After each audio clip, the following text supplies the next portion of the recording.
Hello and welcome to the Blades of Roses, a game of swashbuckling action, suspenseful intrigue, and just so many family issues, all brought to you in the world of 7th. My name is Dan McCurdy, and I will be your storyteller this evening. And let's introduce you to my fantastic table, starting with Marquis.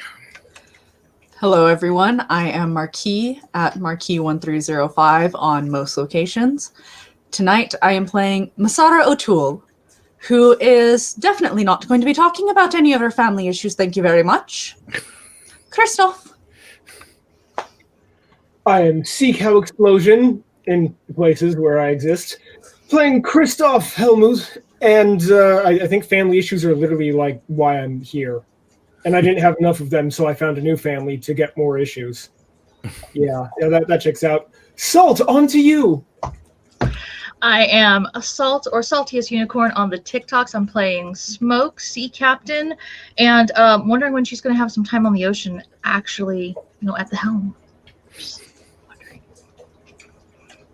Go ahead, Took. Hello, I am Took, I guess. I am everywhere and nowhere all at the same time. I'm like a ghost that will never leave you alone and eat your chocolate when you sleep. I play the wonderful thieving blood witch, Juniper Gagnon. And do I have a fucking brother? Is that my actual pappy? Who the fuck is that? Cass? Hi everyone, I am Nikki, aka Crafty Mirage across all socials, and I will be playing Lucrezia Casilda de Marquez, aka Cass, the person who definitely knows who her real dad is. Yeah, that she's not having identity crisis, no. Yeah, definitely Kristoff. Kristoff wouldn't be bad. Except she kind of implied that maybe Kristoff was her. Anyway, so as we come back together with our group from the Blades of Roses, previously having rescued the crown of good King Sandoval from the Inquisition, the team came back to San Juan, desperately hoping to get rid of it before it got them into any more trouble than it already had. While this was going on, they discovered that Alejandro, one of the three boys adopted by Juniper as he tried to help them be at least less horrific thieves, had gone missing. The team went looking for him, searching everywhere. They figured out he was not with the guard. They figured out he was not with the Inquisition, but still with no sign of him. Finally, they were forced to go looking and discovered that he had been captured by La Carteristas, the Thieves Guild of San Juan. And when they went and they discovered him, there was a bit of a tense interaction between them and the leader, particularly Kristoff and Carter Gorn, the head of the Thieves Guild. However, Mez managed, with some help from Smoke, to get through this without causing too much trouble and indeed maybe open up some business opportunities going forward. During all of this time, that's right, the party was split for the entire episode. Cass went and investigated the fortress of San Juan, a stronghold of the Inquisition. While there, she discovered that no mention of the crown's loss had made its way back yet to San Juan, and discovered that the Blood Witch that had been captured in the previous adventures after being knocked out of a third-story window by Juniper, that he was indeed denying to be a Blood Witch, but someone named Remy had sent him looking for someone who he claimed that they had not yet found. Also in the fortress was one Waerhilde Helmut, niece of Kristoff Helmut, who was looking for her uncle. And that brings us more or less up to speed. Anything big I missed in all that? We gave the crown back. The crown was ultimately returned. It was claimed by Saber, who to this point had been acting as the primary contact between the party and Los Vagabundos. But as he left, he passed along a note to Cass saying that she had now been welcomed as a member into that shadowed fraternity. And so, here we are now. The wind is blowing. The waves are rolling. There is a spray of salt in the air. And Smoke, you are walking out on your deck. And you're looking around, and it's just beautiful. This is everything that a life at sea was meant to be. And you hear a voice in the background somewhere. Reyna! Reyna, where are you, Reyna? That girl is like smoke. Where is she? It is the voice of your mother. And you know in that moment you are dreaming, because you have this dream all the time. Looking around, you are not on the Cerulean Tides. You are on the Crimson Sparrow. The ship that belongs to your family, captained by your father, quartermastered by your mother, and the only home you knew for most of your life. You, now in your later teens, have come along quite a ways. You are top master of the ship, mainly because they couldn't stop you climbing around in the ropes anyway. They might as well make it your job. But here you are on the deck. All around you, the crew you recognize. You hear your mother calling for you. What do you do? So I'm walking on the deck. At that point, I will quickly jump on some of the rigging and just kind of half climb up a little bit. Mm-hmm. Be like, I'm up here. Where are you? She's up in the rigging as usual. From the con, holding the wheel, steering the ship, you see your father. Waving up at you. We got good weather ahead, girl. Looks like the best. Not a cloud in the sky. And all around, as you look, and you just keep clambering up, you get up to about the half-mast position, and there you see James Masterson, the newest deckhand, cabin boy, working to maybe get a position up in the rigging, though he is green as grass. And one of the lines had come loose, and he's up here trying to tie it while holding on to himself in the wind and the rocking of the ship. And you can tell he's not having the best luck. I'll side climb to like the other side of him so that we're kind of across from each other, and then nimbly go in there and assist him with it, but make sure that he's doing the knotting, but just kind of doing the assistance to re-securing it all down. Thank you kindly, miss. Holding on to this and tying it. Which knot is this one again? It's should have looked up my knots again. Make up names. No one will know. You're doing a slip knot. We don't want that. You need a cross knot here and cinch that down. You'll get it. It's just practice. If we're not supposed to do that knot. And he kind of looks up towards the crow's nest.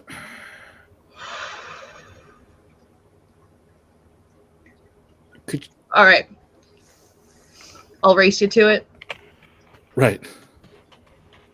Person who gets the last knot done is stuck in the nest for the rest of the night. Okay. he just takes off at a scramble, but he's wasting half of his energy with the swinging of the ropes. You know exactly how to place your weight to just scramble up the ropes so that they're only helping you, not hindering you. And you're up there a full 3 minutes before he can get anywhere near you. And when he gets there, he's kind of, and you are already just taking out knots. And it's really not good to have that many slip knots, literally, at this place in the rigging. But luckily, the weather isn't too bad. There's wind in the sails, but it's all in the right direction. And you're pretty quickly able to get it all together. And he's like, crow's nest all night, huh? I left a training board in the crow's nest for you to practice your knots. Thank you, ma'am. All right. I need to go down and grab my lunch, but can you just keep the watch for me and I'll be right back up? Sure. I'll go swing straight into it because I love being up here. And you're up, and here you are, and it's just it's like the whole world is at your feet when you're up here. There's a couple other sails in the distance, nothing even worth alerting the crew to yet. And it's just the whole open sea, and it's warm. You're south of Adachi. Oh, yep. You pull it out and you just look, and it's just beauty. This is life. Why would anyone ever want to be stuck on land? Here, this is your family's kingdom. And you're just enjoying that. But then you hear a weird sound. It's wind. But not a wind you've ever heard before. Except the part of you that has. The part of you that is remembering this, not experiencing it.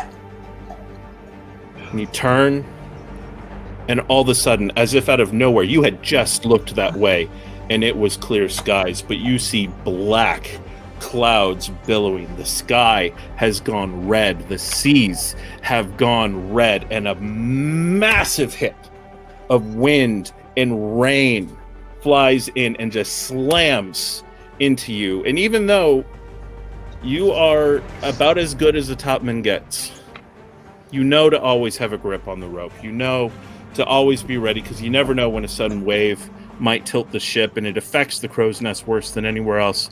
Suddenly you are caught with just one hand gripping on as winds are buffeting you from all sides. You hear screams and shouts below, and a word in your father, "Red Squall! Red Squall!" And you hold on as hard as you can. What do you do?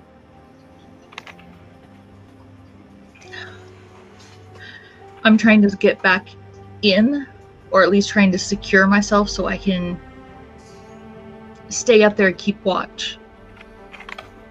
You grab hold with both hands, and with strength that is familiar now but was not then, you pull yourself back into the crow's nest, and for a second you are there, and you're trying to shout out any kind of instructions, but now it's like the storm is all around you. This hellscape has completely surrounded you, and you hear a crack, the snapping of the mast, the popping of lines that were never meant to stand against this kind of force. You watch as you are suddenly violently pulled off of the ship. Inside the crow's nest, loose bits of the sail pulling you away and hurling you out, and you splash down into the water. You struggle, and you swim for all that you're worth, until suddenly you burst out of, again, the suddenly blue waters. You brush up onto the sand. There's debris everywhere.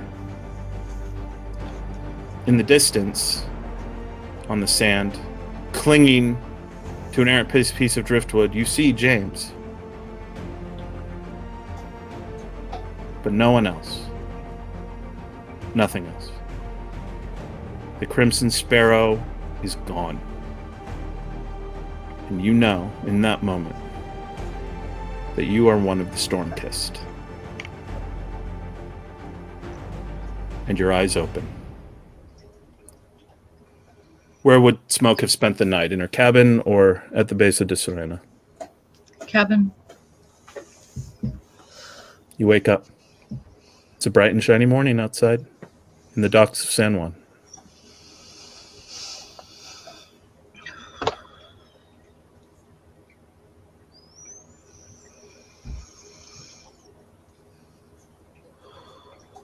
That never gets any better. I'm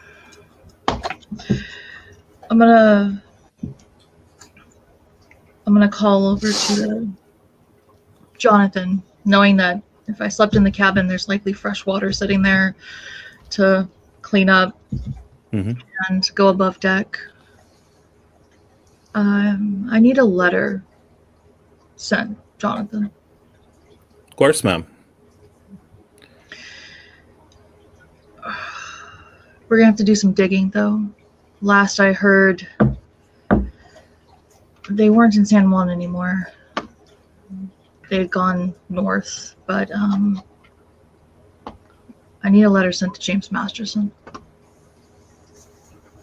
Why? Any notion where he might be?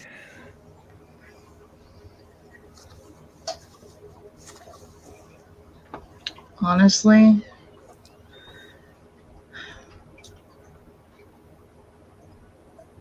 yeah. Let me go look up it, and I'll go back down and check the maps to where the last couple places I had heard he had been, kind of keeping tabs on him over the years. James has stayed relatively landlocked since the storm that killed the Crimson Sparrow. But he does keep up with you. He sends you letters periodically. Last you heard, he was working docks in Avalon. So I'll take that last note and just write a little bit about how I've gotten a ship and sailing again. And I hope he's doing well. And give it to Jonathan. He takes it and goes, well, we can definitely get it as far as Carleon, which is the dock that is basically the capital of Avalon. Mm-hmm. And beware the Innish sass is even the notion of that place. And if anyone there at the docks knows him, I'm sure they'll get it that way. He always gets it. It's weird. I will, at that point then, to kind of shake off the rest of the dream and everything, start doing like some of my paces, practicing with like my whip, my sword, and then going and checking the riggings myself. Just not that I don't distrust Jonathan, but after a dream like that, I'm definitely checking things. The double and triple safety check. And it doesn't take nearly as long to do that on the Tides as it would have on the Sparrow. It's a much smaller ship. But as you're moving around and looking and getting the feel for this boat that's, even in the short time you've had it, already starting to feel like your boat. It's a new ship.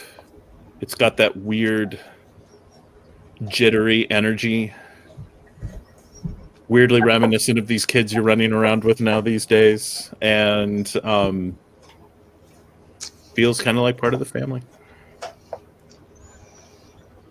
Which, of course, is going to bring more of those memories back, because it's been a hot minute. So. All right. Meanwhile, at the base of de Serena, Kristoff, ever since you heard that your niece was in town, what have you been doing? Pacing back and forth for probably about the last 8 or 9 hours, and occasionally going over to the window, looking out like somebody's supposed to be there, and going back to pacing, and sitting down for about 3 to 5 seconds before standing back up and beginning to pace again. All right. I'm assuming Misara probably tried to get an actual night's sleep, given that she hasn't slept in like 2 nights, given everything that's happened. We're going to try, aye. And it actually goes fairly well. I'll say, as you kind of put in for the evening, Kara came out and sort of helped you get all prepared and everything. You usually shoo her off to bed. This time you let her, and actually managed to get some decent sleep. No dreams.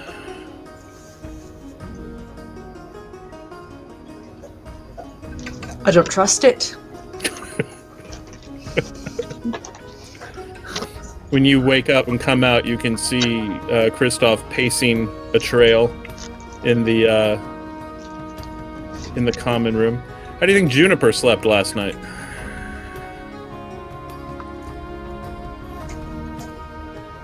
Not too good. He was way too frustrated. So he probably would have waited until everyone was sleeping and got very drunk. And If Mez go outside the door, he is outside her door, passed out. Slept in the hallway. Yeah. Did not even get to his room. Poke, poke, poke. Oh no, you don't this. God, come on, You know, there's a perfectly good bed in there. Oh, son. And he'll block his eyes from the light. No, why is it so bright? Probably because you've got, well, we don't even need to be saying it, do we? Hair of the dog. Fucking what? Do you need some hair of the dog? What is the hair of the... You drink is more that? to get rid of the problem of the drink before. Oh. Sure. Yeah. Aye, I'll, get you something then. Thank you. Go lay down before Kara comes in and starts fussing about you. Yeah, I'm gonna... Yeah. Aye. And, he'll stand up and stumble a bit, and he smells like whiskey. Smells like home. No. Okay. And purposefully ignores Kristoff and walks past. Oof. Ooh. What about Cass? Did Cass stay at the base or did she go back home? No, Cass definitely went home after getting everything done because she's not going to be away from home when her mother went to bed thinking that she was in the house. Mm-hmm. So I went to sleep at home. You wake up and you sleep well. It was a late night after a night without hardly any sleep, but you did get that unintended nap, and so you're not as exhausted as some of the other party members. And there's at about 9 a.m. there's a gentle knock at your door.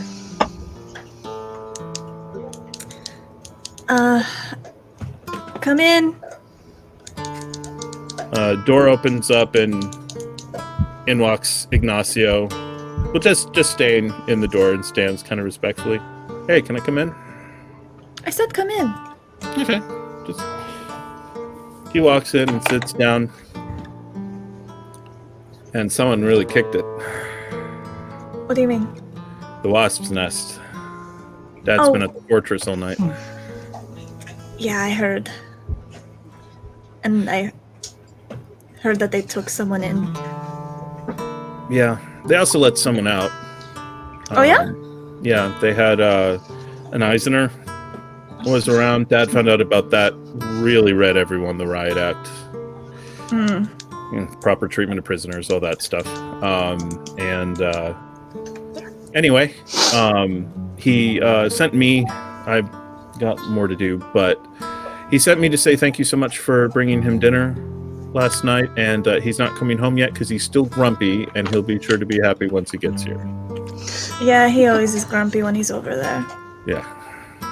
Probably reminds him of, like, the war and everything. Also, Mom made dinner and didn't let anyone wake you up. So I don't know what's going on right now, but if you want, like, a pony or something, now's probably the time to ask. Why would I want a pony? You always want... I don't know what you want now. What do you want now? For mommy to stop hounding me about the suitors and dresses and all that stuff, which is, I think that's what that was. Oh. I think Yeah, that's she why. really freaked out when... I did just kind of leave with only leaving a letter. Yeah, I thought that was fine. Like, I thought it was fine too. I thought it would be fine with the princess. I mean, she's got that man of arms, like big. He's very big and he can carry that very big sword. He's a big guy, a big Eisener. Big guy. And an Eisener is just going to walk around here. You know he knows how to fight. Yeah. So, anyway, just as a heads up, she's in that... You know how she gets. So, if you want to ask for something, now's the time. Because any second now, she's going to snap back hard. Okay. So, give her a hug, and then clear out. Tell her you're doing stuff with the princess or whatever. I was planning on going out to do stuff with the princess. Cool. All right. I'm glad you're safe. I never really thought you were in danger. It's good to see you. Well, that's because I can kick your butt anytime. Would you care to put a little wager to that? I trip you all the time. I'm not strong, I thought you but were I'm talking about with swords. I see you playing with that thing. not in front of mommy. She'll freak out. Fair. All right. Have fun with the princess. Tell her I hope she gets another duel soon and to let me know where it'll be. And I will see you later. Okay. And he heads out. All right. Head downstairs. Mm-hmm. So, Kristoff, you are pacing a path in the floor, and a few people are like acting like they maybe want to say something, like make a joke, and then they get a look at your face, and they don't know what that face is, but they want nothing to do with it. And so, folks, and it's still pretty early. Most of the folks who are here are, hair of the dog, like Juniper, so they're clearing out. And suddenly the door opens. And Juniper, you went back up to your room after hair of the dog? Okay, so Kristoff and Mez would both see this tall, probably around 6'2", broad-shouldered, long, light brown, almost blonde hair, braided behind her head, carrying a gigantic Zweihander, sort of loose over her shoulder, walks in and looks over at Kristoff with a smile. He goes, "Yeah, I was told you'd be here. There you are." I wasn't sure whether to believe him or not, but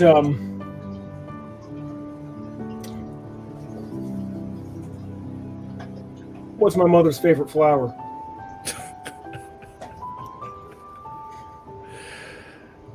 Heather.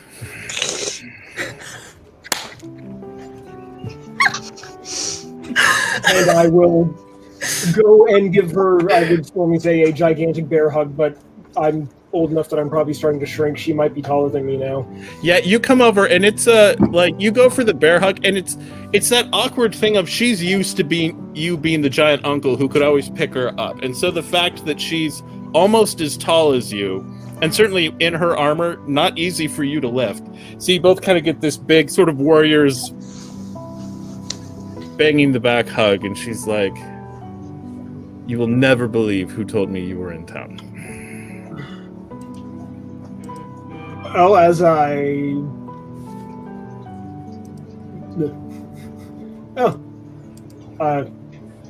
Cass.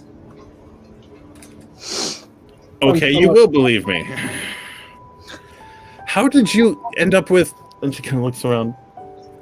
How'd you end up with one of them?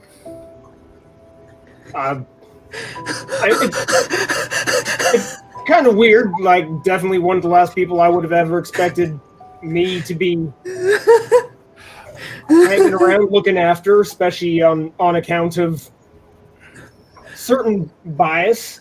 But yeah, it's a long story. Why don't fully aware of the fact that Mez has ignored me this morning. I'm still going to... There's going to be a lot of catching up to do, but I heard something involving the words boat and need a captain, so I imagine we're going to have a lot of catching up time. So in the meantime, how about... Mez? Is Mez just holding up. And is Mez holding up a bag of money? Or... I'm mad at you, but I still care. Waerhilde looks at that and is like, leans over. She looks angry, Uncle. Leaning over towards her and actually being quiet for once. She is.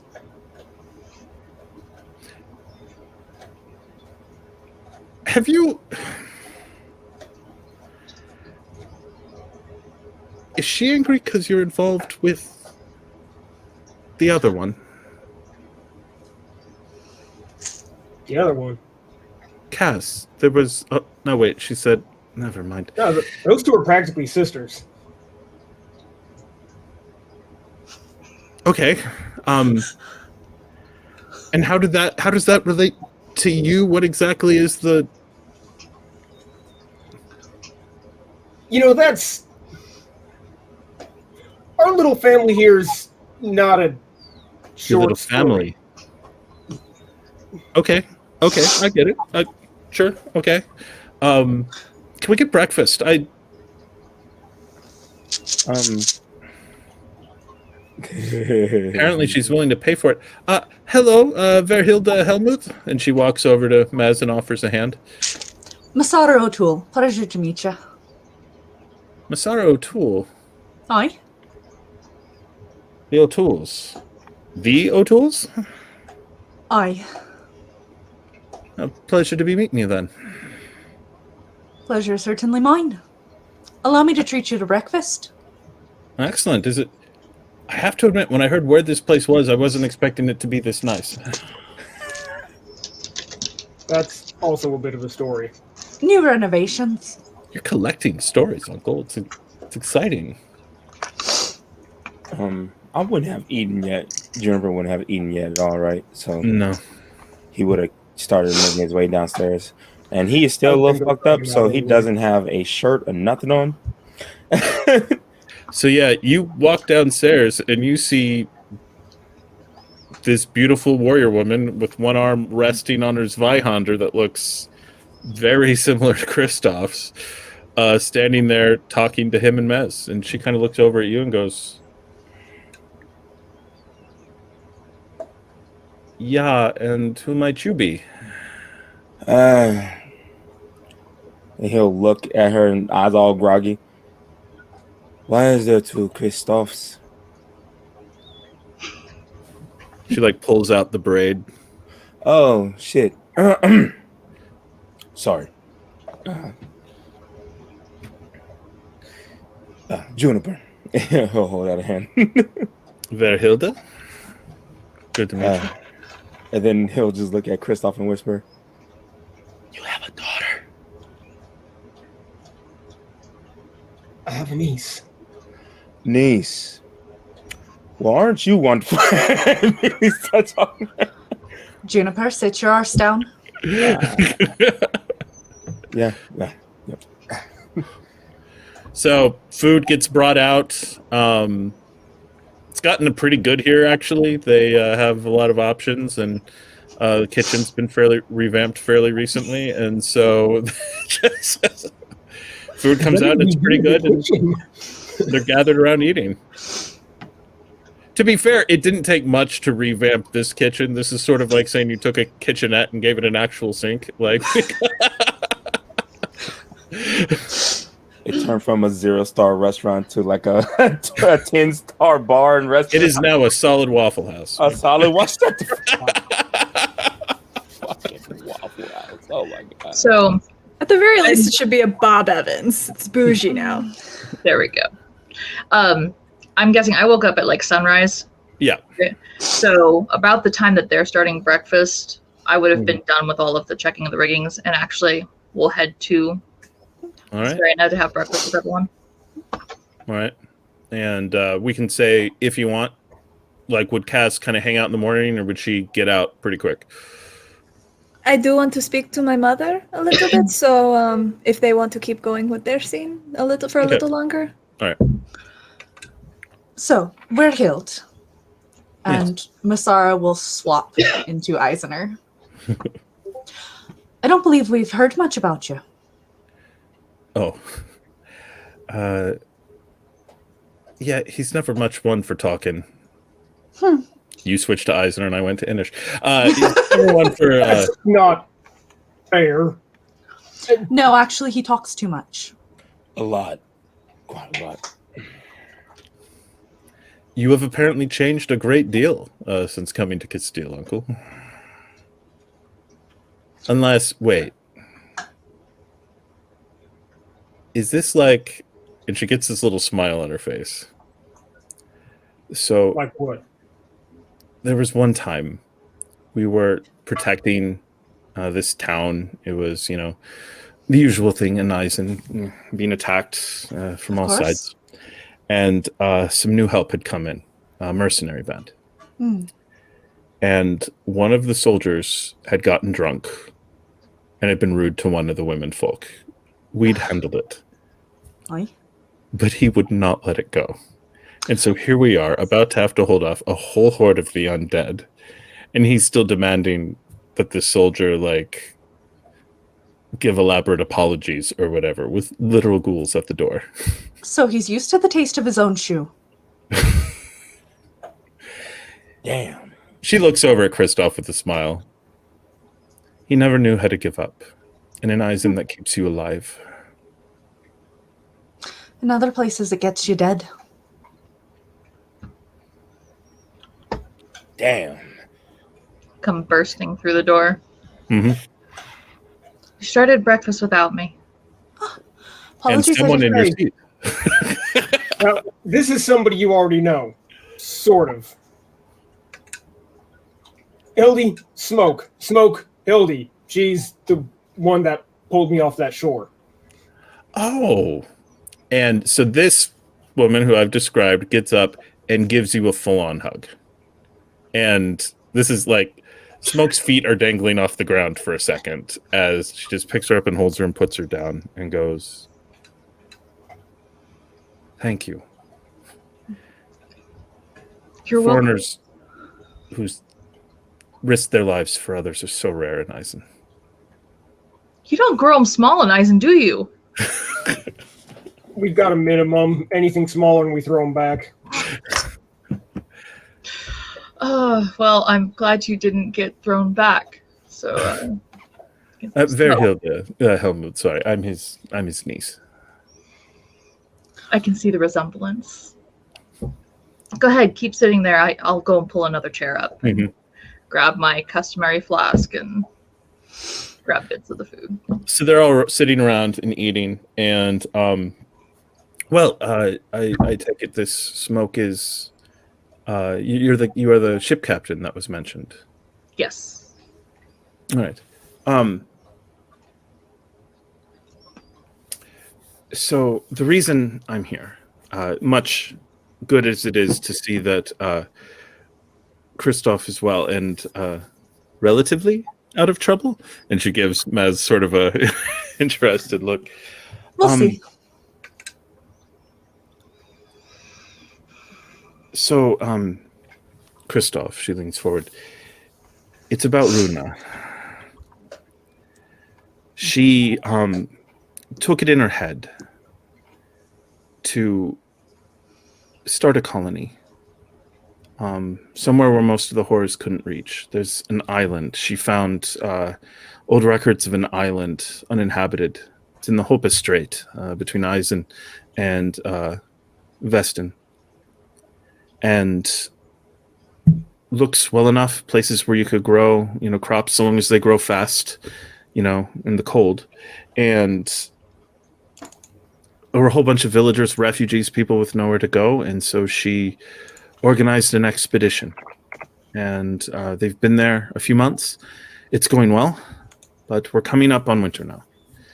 And they are just a little bit shy of having what they need to get through the winter. They're pretty sure with the full season to work next year that they're going to be fine. And she's doing an amazing job running them up there. But when we were looking to contact traders, we realized we had a problem. If we go south to Eisen in Posen, or up north to Vesten, we'll also be announcing to the lords that a new colony is formed, and they'll send tacksmen and others right away. We figured if we could get someone from Castille or Montaigne to bring the goods, then we could stay off the radar. They wouldn't stay off the radar. We could stay out of people's notice for a little while and be able to more formally announce their presence later. But so we needed supplies to purchase, and I have money for it, and a ship that could bring them. And when I heard you had access to a ship, it was like I got to kill two birds with one stone. It'd be presumptuous of me to say I have access to a ship, but, well, as you know, I am fond acquaintances with the captain of a speedy little boat. I'm just going to look over, give that what do you think look to Smoke. I mean, the ship itself could do a decent enough haul. Depending on how much supplies you're looking for, it might 1 to 2 trips. She pulls out a list and hands it to you. And when you heard we're starting a colony, you were a little nervous. That's usually a galleon does that. But she hands you the list, and it looks like they really were prepared. This is almost more redundancies and stuff like that, just to make sure that they get through the winter. And when you look at the list, the Cerulean Tides could carry it in one trip. The problem would be with this much aboard, your capacity for crew provisions would be a bit low, and so you probably wouldn't be able to make it in one shot. You'd probably have to have a stop to reprovision along the way. Also, probably not going to be able to add to the cannons yet. And you said it was along the Hopeless Isle? Yeah, in the Hoppe Strait. Not and anyone who's sailed up there has probably sailed past it, but it's not on most of the charts. Beautiful little island, though, and plenty of what they've already gotten a decent crop out of it. All right. I mean, And she pulls out some money and starts. You want to go into sort of business mode? Yeah, I would definitely be like calculating and looking at some of the stuff. I would end up taking the list to Jonathan, honestly, because Okay. that you could go and. All right, so we'll save the business side of this for later. When she hands you the list, and it's like, obviously we don't have the stuff yet, but I suspect this is all stuff we could get, if not in San Juan, then maybe wherever we stopped, and kind of goes through. And it looks doable, and the money she has on her seems like it would be sufficient. Both for the purchase of the goods and the hiring of the Cerulean Tides. Absolutely. I'll take this after breakfast, and we'll go and talk with my quartermaster. He has together we have gotten most of the various merchants in town on our side, so Excellent. we should be able to gather all of this. It might mean taking an extra stop, because we'll have all of this for you guys, but only so many days of provisions to make the trip. Are you coming with us? I mean, I'd be happy to see what they're doing. I wouldn't be able to stay very long, but it's just as far for me to go from there to where my men are as from here, if not a little bit shorter. So Sure. I'd be happy to come along, have a chance to catch up and see how his new family is treating him. Gives Kristoff another fond smile. There's definite strong favorite uncle energy coming from her towards him. Absolutely. I'll make sure that Jonathan gets some more, makes extra space for you. I don't need much. I can sleep on the deck if need be. Be doing no such thing. Let's just say when you're used to camping out in the ice and forest, the deck of a ship in the Southern Ocean does not sound bad at all. But thank you. And you know what's better than that is a bed. Beds are nice. See, there's no point in arguing with this one or with that one either. Like, so like I said, I'll make space for you because they won't let it go. Okay. Danke. Truly. Where's the recent mess are at right now, if you've got time to get all the way down here. Oh, yeah, there's a lot's happened. Well, most of my men are in Heinzel now, training and doing training. There'll be some time before the new group is ready to march, but I'll be with them when that time comes.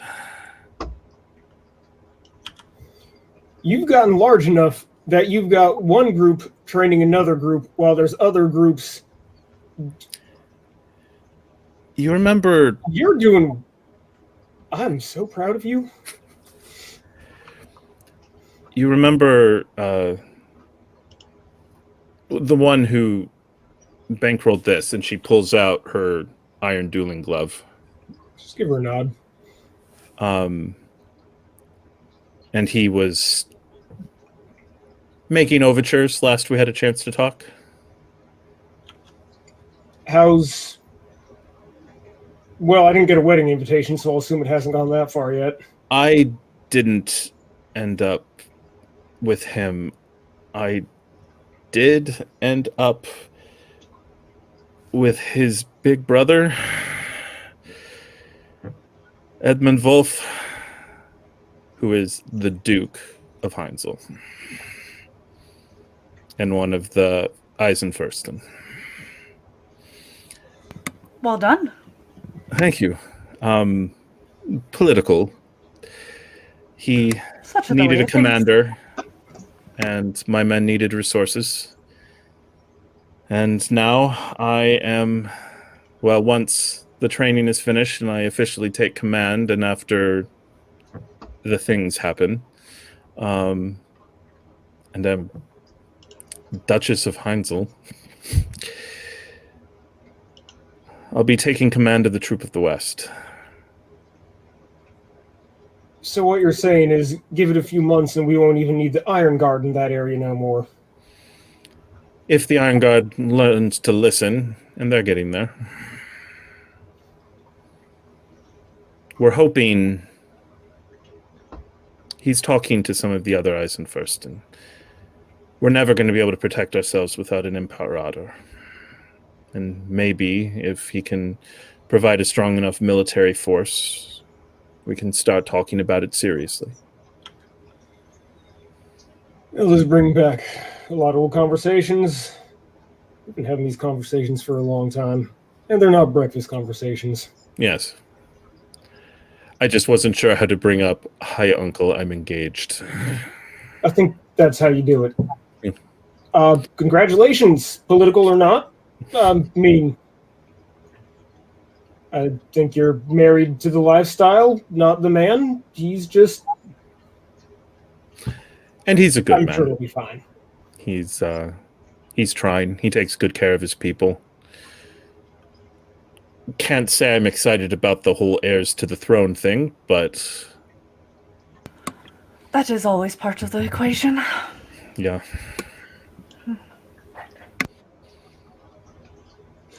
You know, you got plenty of nieces and nephews, and as far as I understand it, all you need is some sort of bloodline, I think, to qualify. Yeah, but he'll probably want his bloodline to be a part of it. Overrated. We'll see. He's not marrying a commander just to put me in a bower raising children, so there's time. I think this is less a political marriage and more of a you're kind of worth it marriage. At the end of the day, we're basically peasants, so you're doing something right. I don't know. Here you are, traveling with princesses.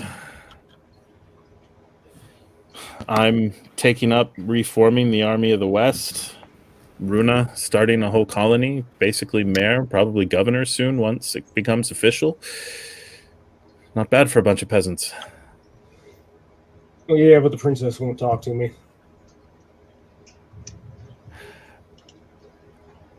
Let's say right around this time Castle walk in. let's get this party ticket. Oh, real first. Did you want to play it? What would you say to your mother? Well, my brother told me that this is the best time to ask her for something. Mm-hmm. So Cass would have gone, what the hell is that? Okay. Cass would have gone down to wherever her mother was. And I'm assuming just And she's working on some embroidery. Okay. That's pretty standard for Mom. So Cass would just go over to her, give her a little hug, even though she's sitting. Good morning. Sleep well? See, I slept okay. I did go and take Papi something to eat last night. Yes, Ignacio said. That was so sweet of you. Mm-hmm. He was saying that you felt bad over everything. Some long nights. I know. I'm sorry for just going off and disappearing. But You told me where you were going. A mother worries. I know. Just a thing we do. But the thing is, the princess might want me to go with her again sometime. That was the deal, yes? Yes. And we got that Eisener that she has as her. That's just that to keep us safe and everything. And of course, the princess is also very capable with the sword. Are you happy when you're traveling with them? I am. It's fun. It's nice to travel and see things. Well, it's not the situation I ever would have ended up in, but I'm glad you're having a good time. Mm-hmm. Yeah, Papi was telling me last night that you guys just want what's best for me. But I know I can be pretty rough in how I tell you sometimes. I'm sorry. It's okay. He says that there's a reason for it.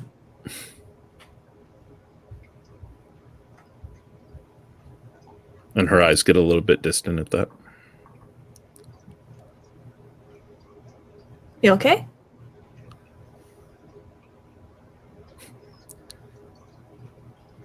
It's hard to believe it's been 20 years. Look at you. Used to be just that little tiny bundle into blankets. Not so tiny anymore. Now full grown, carrying swords occasionally, apparently. Who told you that? Well, I figured if the princess was going to teach you swords, you would need to have one. Oh, yeah. Oh, okay, good. Then I don't need to hide it anymore. I know they make you nervous. Any more? I was hiding it since I got back. Okay.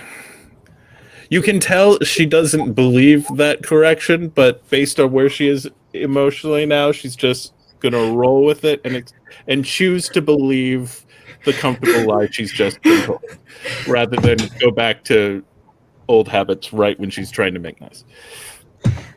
But I was going to go spend some time with them. See. Okay. So I might be back in a little later tonight, but I will definitely let you know next time we're heading out. Okay. Okay. Oh God. She sends you off. All right. And I'll head on over. Kind of little quick because I know it slept in today. All right. You get there, and you get there right as the group is kind of breakfast has been cleared, and you walk in, and there's Waerhilde, and she turns and sees you and gives you a wink, and then returns to the conversation that they were having. I 100% dressed in comfy clothes today, so pants, not blouse, no skirt, no skirt. Cass will head on over and sit at the table with them. She grabbed something as she was leaving and ate it on the way. Hi. And she'll look at Waerhilde. Glad to see you were able to find your way here. Yes, thank you. I was. They everyone suddenly got very polite. It was good. Mm-hmm. Feel like it's awkward right now. Everyone's very quiet. Squinting of the eyes from Kristoff. Not saying anything, but why would people have to suddenly get polite? Not saying anything, but just giving that look. So, can I see the ship? Yeah. All right. And the group gets up and heads out and starts walking. Anyone have anything they're going to be saying on the walk there, or is everyone still in the... Cass is kind of probably picking up that Masara is not talking to Kristoff at this point, probably. And she'll just kind of like look at Junie and Smoke and just kind of like lean and whisper, what's going on over there? What I miss? I'm gonna walk over, like, you guys all know how to get to the ship. I'm gonna start matching pace with Mez. And kind of like slow us down a little bit so everyone else can keep walking. I know you'd be mad at him. Aye. Can't give him a silent treatment on an entire voyage. Are you sure I can't? Oh, I know you can. But it's not good for the safety of everyone else on the ship. I believe he's certainly capable of reading the room. Oh, no. Actually, I don't believe he is. You're correct. You know what? He did. He got fixated because he took care of the kid. That's why you like him. That's why we all like him.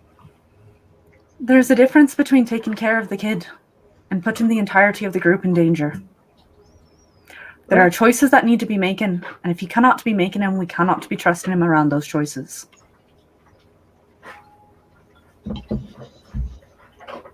And I understand that I have my own fixations. I'm quite aware of the fact that I am stubborn as well. Mm-hmm. It's one of the things we like about you, too. What he needs to understand, that he cannot be making choices for all of us.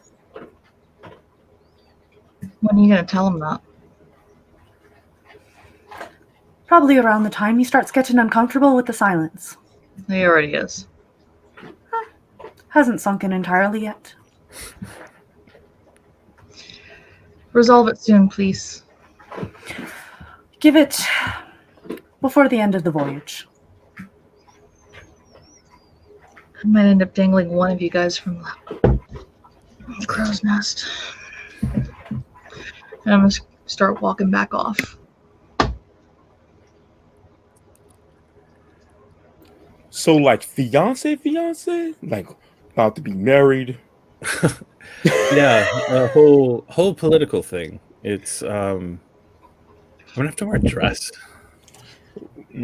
I'm not sure, but you're getting married to. Oh, sorry. Yeah, you missed that part of the conversation. Yeah, I'm engaged to a duke. If you can believe it. That's very impressive. He gets me as a bride and commander of his troops, and my family joins the Eisenfürsten. That's impressive. It's a little hard to believe, to be honest. 2 years ago, I was just another mercenary captain. I mean, everyone has potential to move up in the world, and there are some people that deserve it more than others. And she'll look at Kristoff, and I've known your uncle for a time, and if you're anything like him, you are definitely going to be a wonderful duchess who will be very good to her people. I don't know how good of a duchess I'll be, but I'll certainly work on being a good commander. So long as you care about your people. That's what we like to see in the world. She then kind of, once Smoke and Mez have finished, she walks over and goes, "Saw your pin." I saw your glove. From around here? The school in town? Technically, aye. Home taught. Aye. The academies in Eisen aren't really intact anymore, so we sort of learn where we can, but yeah. I was a little bit stuck at home to be able to be coming to any place like this. What's your favorite thing if you want to show someone that they've messed up and that they probably don't want the duel to blood? What do you do? You see, there's just a little bit of a flourish that I'll do. Quick Which one do flick you of the use? wrist. Rapier, of course. Mm-hmm.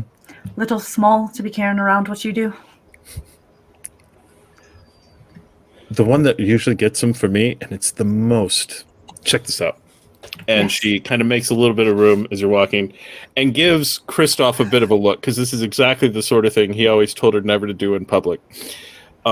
She sets the Zweihander on her shoulders, slides it along almost to the hilt, and then gives it a spin. And she has a leather collar that's built up, so it's not blade against flesh, but the whole sword spins around her head and neck, and then she catches the handle and brings it down in a slash. And as she does this, like 5 different guards in the area are like, and I'll step back.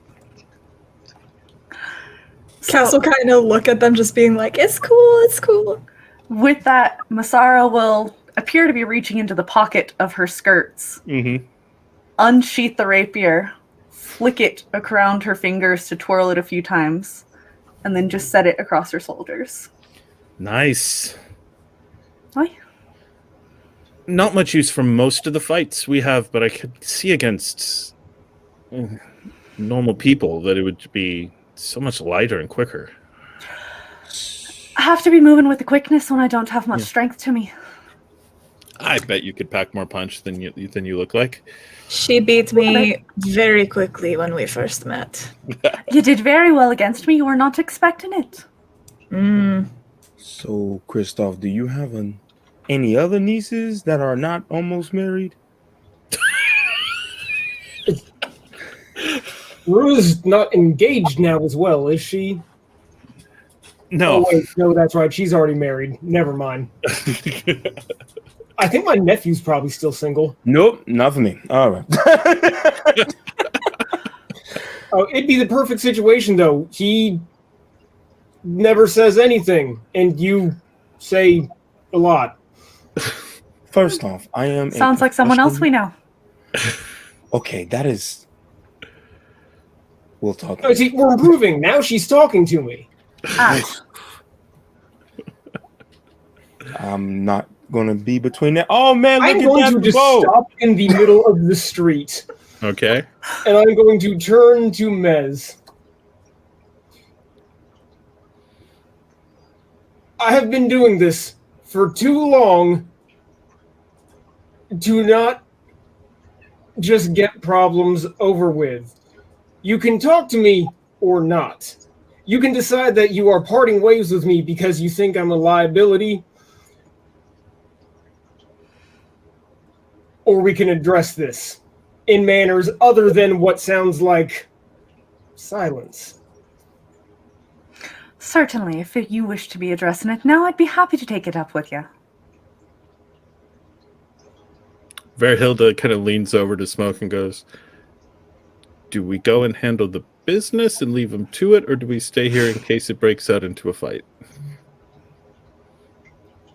Man, that boat is so beautiful. I wonder what's on it. You know what? Well, Let's just go to the ship. They'll follow when they're done. Yeah, sounds good.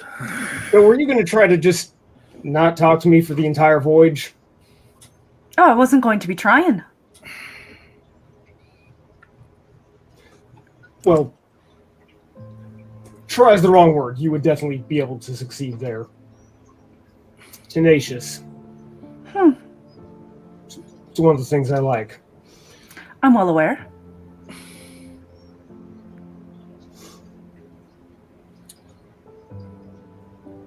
You think I put everybody at risk.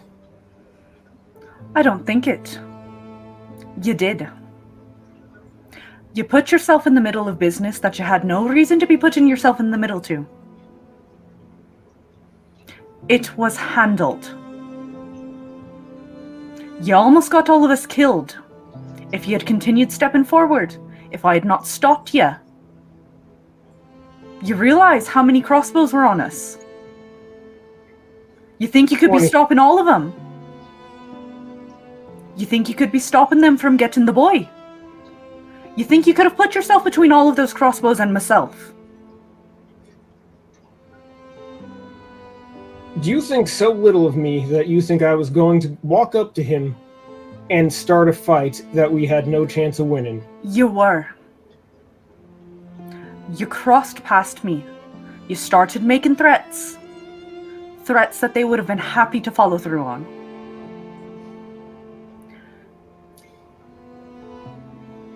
I think much more of you than that, which is why I'm so upset.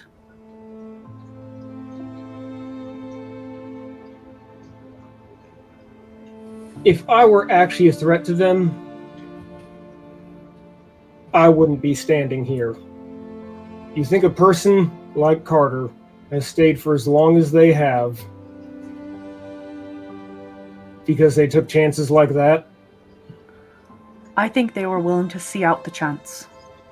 People like that, they take the chances that they're able to. That man's not a gambler. I've had enough time to think about it while pacing around the common room. Aye?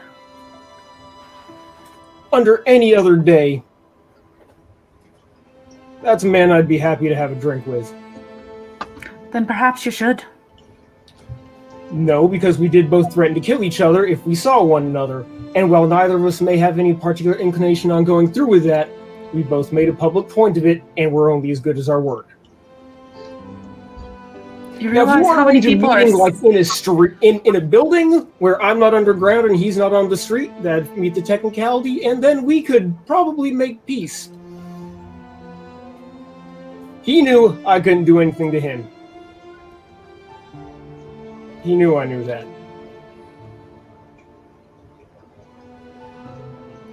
You're right. Make no mistake about that. You're right, and you saying it, I wasn't angry at you, I wasn't angry at him, I was angry at me.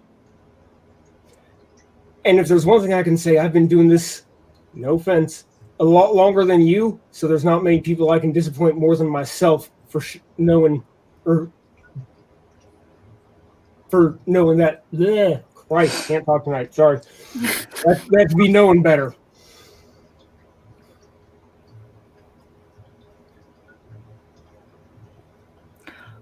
If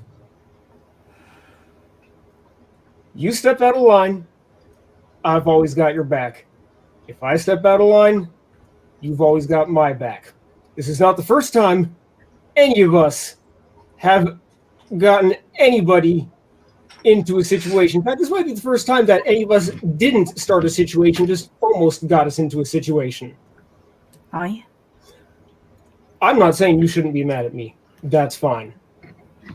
But not talking, in my years, I'm just going to tell you one thing.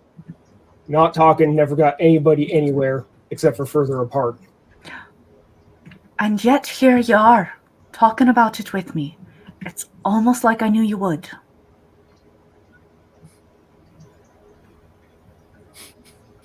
You're almost as clever as you think you are. And yet twice as clever as you. You think too much. You don't think enough. Just the right amount. All right, let's get on with it. Come on. All right. We'll made it to the ship. They'll come sauntering up in a few minutes. I'll pull Jonathan aside and be like, we are going to be heading off to this location. We need these kinds of supplies. Can you start sourcing this for us? This is Waerhilde? Waerhilde. Waerhilde. Thank you for correcting me. This is Waerhilde. She'll be coming with us and is the one that's paying for these supplies to make a delivery. Aye. And he starts looking over. And none of this should be too difficult at all. How quality are we thinking on this? Saving some coin or putting in the extra effort? Waerhilde, it's up to you. This is your family. She looks over and says, no need for Montanian opulence, but good stuff that'll get us through the winter. Quality, but not showy. And he nods, he gets that. And Castle comment. You're going to find out in our group it's not the Montanian that lives in opulence. the princess? Well, princesses can be like that. Yeah. When you go below deck, you'll see. And I'm curious. And she goes below. What the? Kind of pokes her head up. One of the things. I see what you were saying. Is there going to be room for all the cargo down here? We'll have to do some creative rearranging, but we can make it work. All right. So things get started.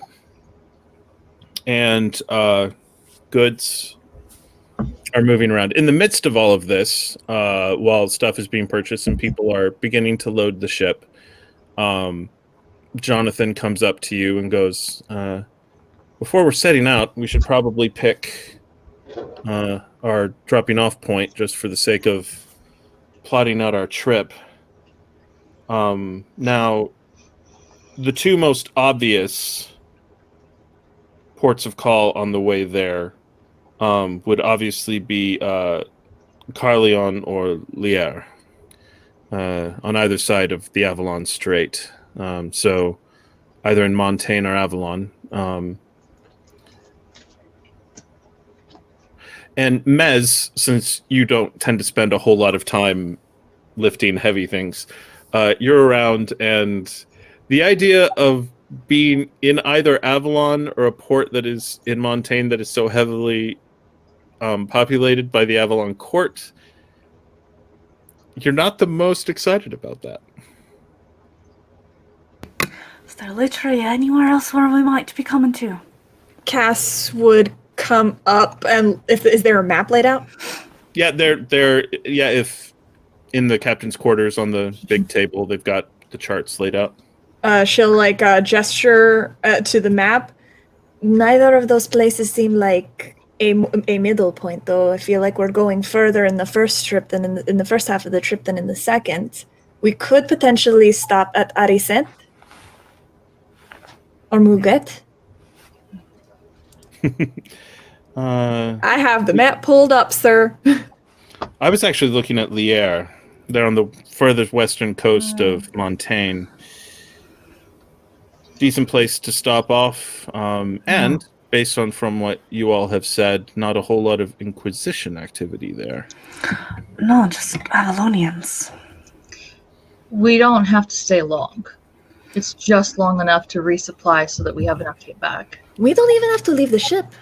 We don't. Not a ton of Avalonians in any Montaigne port other than Lier itself, just because the tensions with the war are still fairly high. Oh, I bet that they are. It'd be like an afternoon. We go in with the tides, we leave with the tides. Whatever you feel is best for the ship. You don't need to be spending your money everywhere. That's what's getting you in trouble and getting you noticed. Has nothing to do with getting noticed. Has everything to do with the stink of them.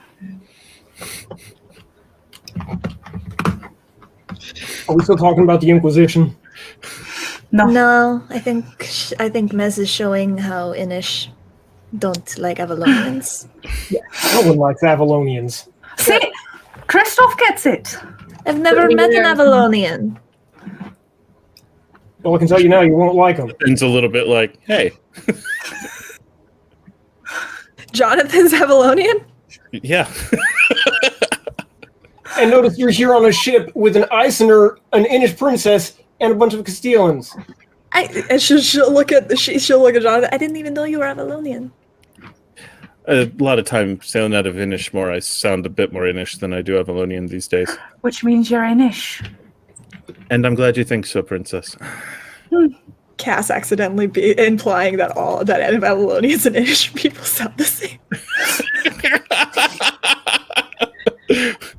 The difference literally only matters to the people on the island. Everyone else is just like... It's the North Ireland and the South Ireland. Let's go to Lear. We'll stop there. All right. Again, we just go in with the tides, we go out with the tides. Restock.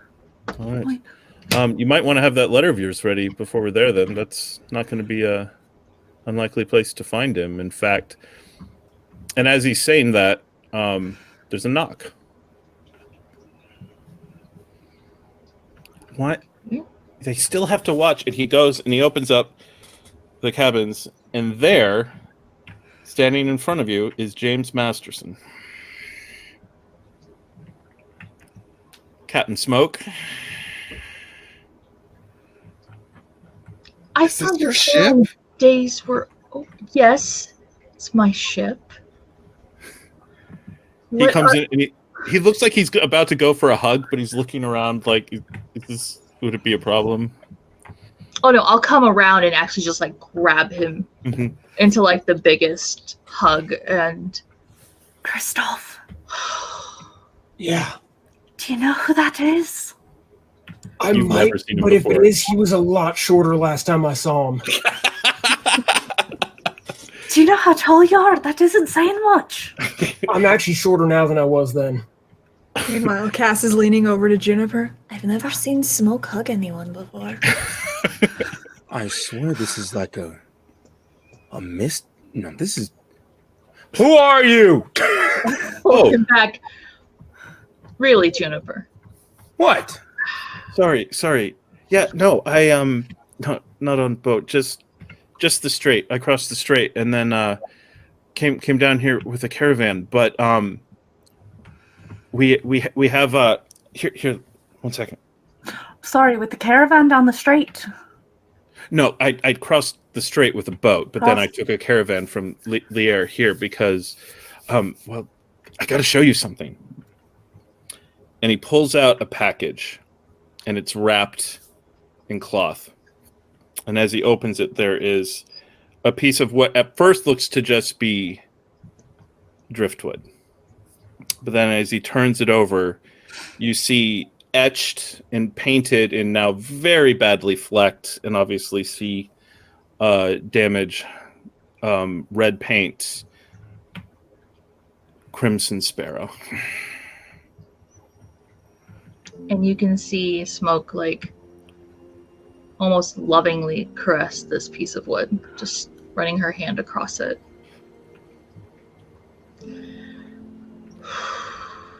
I'm not sure if this is an ill omen or Mother Ocean giving me a blessing right now.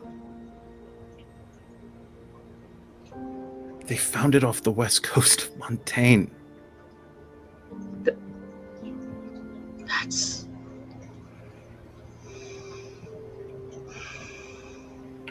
Jonathan. It sunk south of Adachi.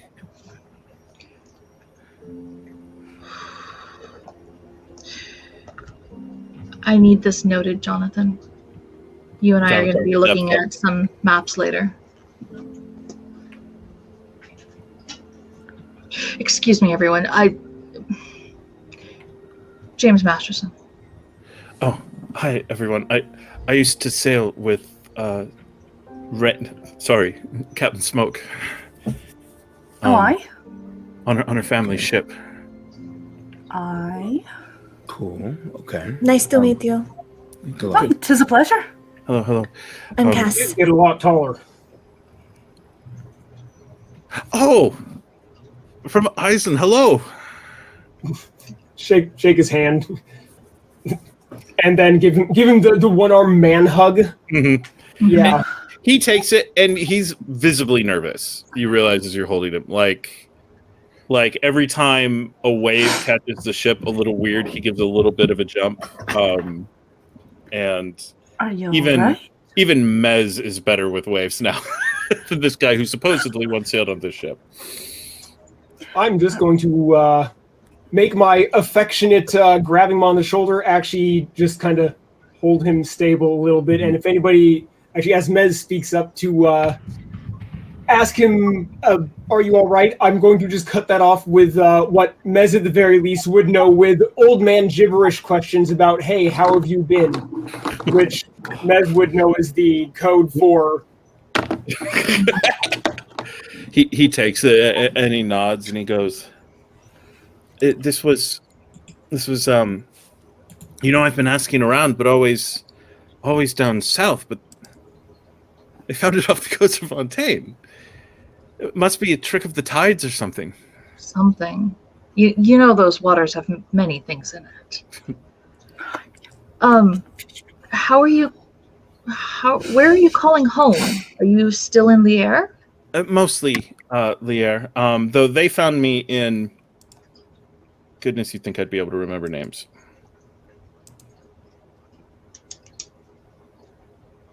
Mostly in Arasant, actually, recently. They needed folks who were comfortable working docks, and they're trying to build up, and there's not a whole lot of inquisitors around there, so seemed a decent place where they wouldn't, ask bad questions. Right. Do you want to go with us back? We're heading to Lier. I mean, he looks around and kind of, I know you don't believe in it, but I'll take the caravan back. it was an option. I know. Thank you. It's so good to see you, and so good to finally have this. Father sends his regards as well, and are you offering? She wants to pay your fare back home. I was thinking you and I could go to lunch and let's actually catch up. Yes, that would be good. I think there's someone else who's looking for these things. You know how ships get their legends around them. My parents sailed that ship for many, many years. Yes. And it had its own legends and rumors around it. The best. Fast. Good crew. Good business. No pirates ever wanted to mess with her. Yeah. And helped people. Whenever they could. And he kind of shoots a smile at Kristoff. I miss her too. But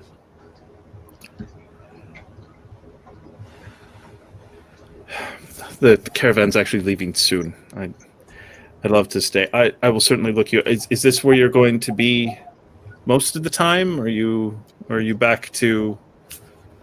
You don't have to decide. And anything sent to Lier will find me. I've got contacts all up in there. The dad's business is actually doing pretty good. So I will make sure that he has my contact, the name of the ship, how to get a hold of me. And yes, James, this is Misara O'Toole. Hello. Princess Misara O'Toole. That would be the one, I. I'm assuming that if you're here, you don't want that commonly known back home. Well, you see, that might already be a problem, but we're not thinking about that at this moment. They won't hear it from me. I appreciate it. All right. You're sailing with Prince. Okay.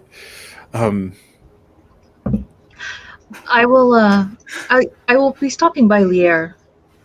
I'll check in at least the next time I go through. No, I won't be there yet, but absolutely. Of course. Maybe on the way back? Hmm? Maybe on the way back. Maybe. Possibly. I might be back by the time you're swinging through there again. It's a pretty quick caravan. They know the quick route through Eisener. So, I'll let Mez put your money away. I've got my own for him. I know you have your own. I can put it away. I just wanted to.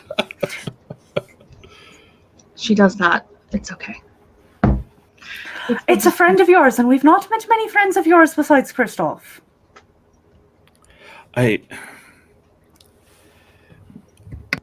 Thank you, really so much.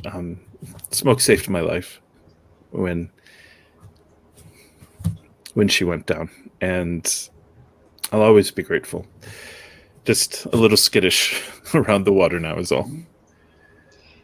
If you hear any more rumors or pieces about it, I kind of had given up a little bit of hope on it. Just keep track of it for me. Ask around in Lier. I think this is where the information came from, and whoever knew to ask about me would know to ask about you. Considering we were the only survivors. She seemed very excited at the prospect.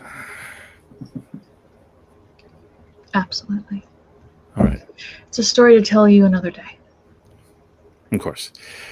Hey, good day to you all. I see you're all loading up. It looks like you're almost done. So, grab him for one more big hug. Oh, yes. Away with that one more.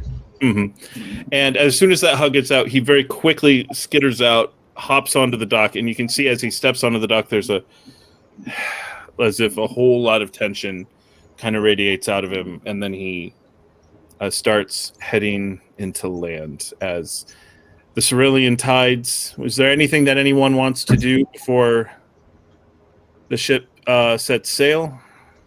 Yes, before setting sail, I want to leave a drop. I want to leave a notice on one of my drop areas for any contacts saying that I won't be in town.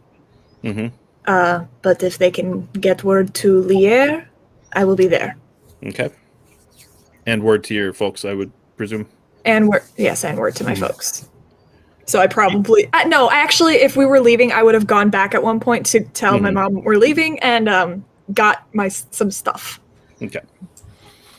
No, and there's plenty of time. There's hours before the tide takes you out. I just moving us along a little bit. Anything else anyone wants to do before you leave? Inform Kara and the boys. Mm-hmm. Yeah, the boys are now very not upset at the idea of stay in and stay put, particularly Alejandro, who is not quite looking at anyone yet and has slept most of this time. And Kara gives you another hug and you weren't gone very long the previous time, so she's like, I'll keep a closer eye on him this time.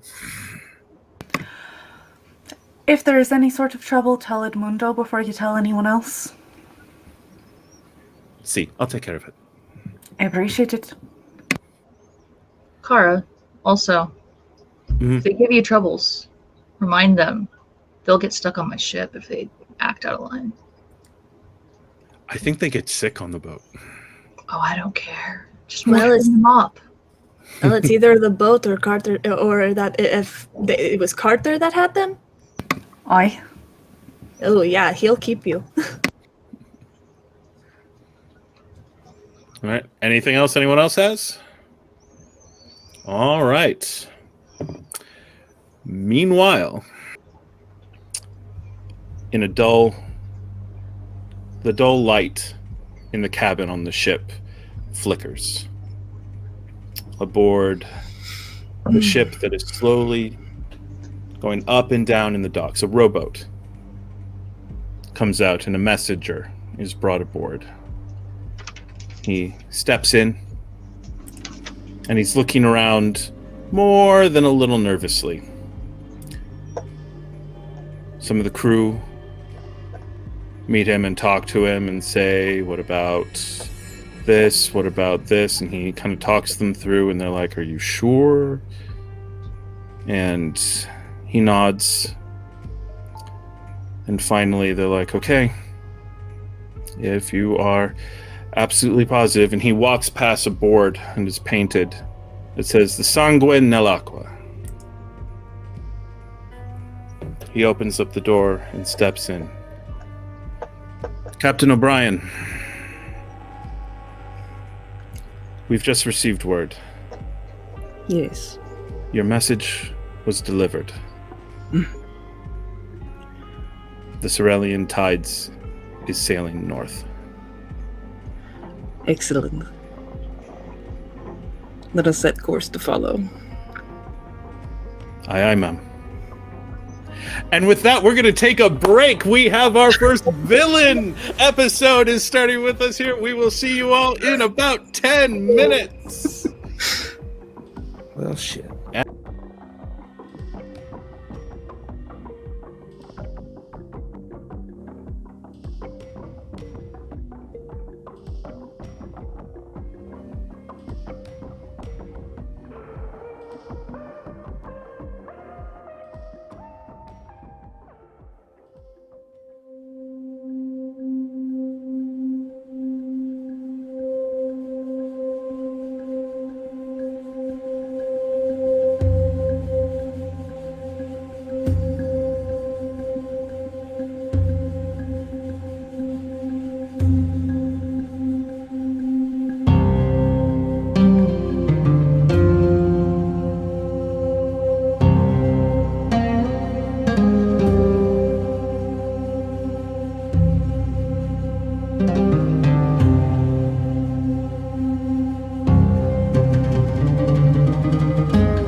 And welcome back as our Cerulean Tides departs from the Bay of San Juan. They start heading actually south, it occurs to me, because there's an awful lot of land between them and where they're going. So they're going to be going around the Montanian Peninsula. But Captain O'Brien knew what they meant. And it starts off, like I said, absolutely gorgeous weather. And catching the wind and the waves, and it's just as fine sailing as you could ever hope for, Captain Smoke. Your ship is yours. Your crew is all assigned. Jonathan basically keeps everyone in the same roles that they had on the training cruise. So not too long before. This was basically, I think, a 2-day turnaround from coming back in and heading back out. But you had a very interesting dream last night. One you've had before. But this is the first time you've had it and then set out that day. Yeah. And how are you doing? Jonathan, who was in the dream, and had to hug him to make sure he wasn't an hallucination at that moment. Mm-hmm. I am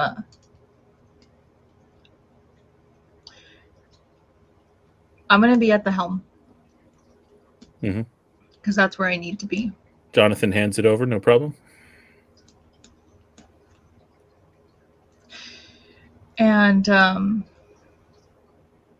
going to be fairly confident with where we're going, but not trusting the beautiful weather. Mm-hmm. And Jonathan's starting to pick up on this. He sees your... He's like, "Ma'am, is there foul weather I'm just not seeing?" More like the beautiful weather is triggering foul memories. Oh.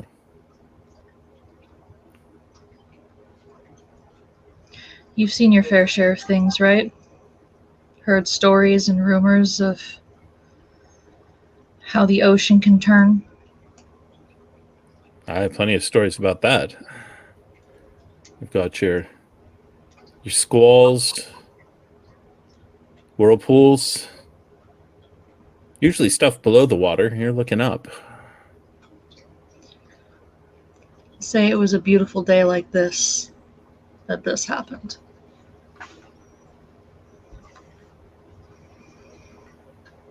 What'd you run into, ma'am, if you don't mind me asking? How superstitious are you? Enough to stay alive. How many people have you met that have survived a Red Squall? And he takes a visible step back, but then takes a step forward. Heard a rumor of one.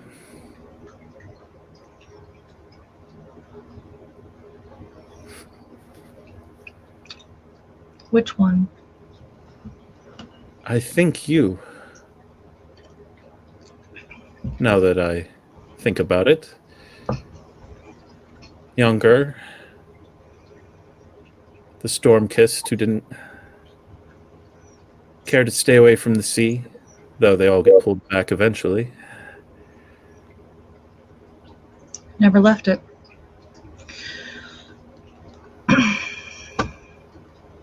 So it's true. Because, yeah. James, too. The boy. Well, explains why he was so nervous. He was green. He was new to the ship. Had just come on. Maybe a few months. I was teaching him the riggings. That night, or that afternoon, he did all the knots wrong.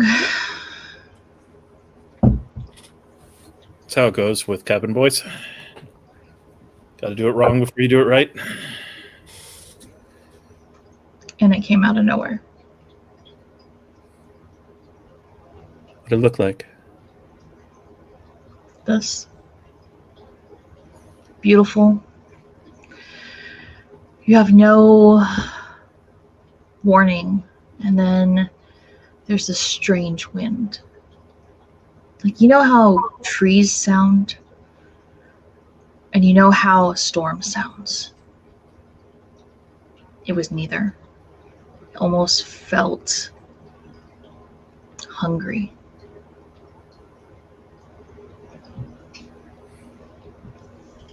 Only lasted minutes. In, gone. Like something was calling. And hungry and wanted that ship.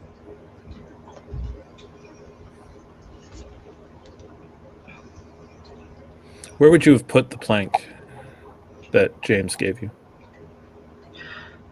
I would put it in the same cubby that the It's a bit big for that. oh, it is a bit big. There's a decent amount of this plank, big enough to hold the name.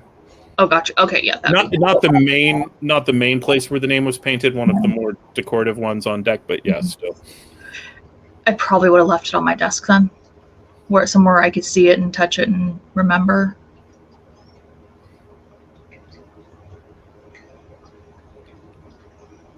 And now she's been seen off the coast of Montaigne. Strange. It's been almost 10 years, at least. Am I counting that right?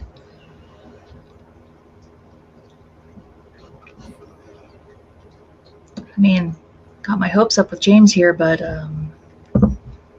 still seems strange. Wow. Cerulean Tides is a good boat. She's quick. And she'll ride winds that other boats would fight. A bigger ship wouldn't stand a chance. But this girl might just be able to ride even a squall. I don't know about a red one. Here's hoping she never has the chance. Aye. Go ahead and take the helm. I'm I think. I'm going to go down to my cabin and kind of stew for a little bit. Mm-hmm. All of the rest of the crew probably has gone to their usual spot. Junie working the ropes, getting better at it.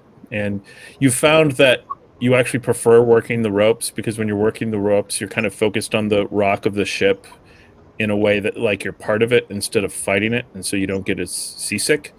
Whereas if you're hanging out below deck and don't see stuff coming.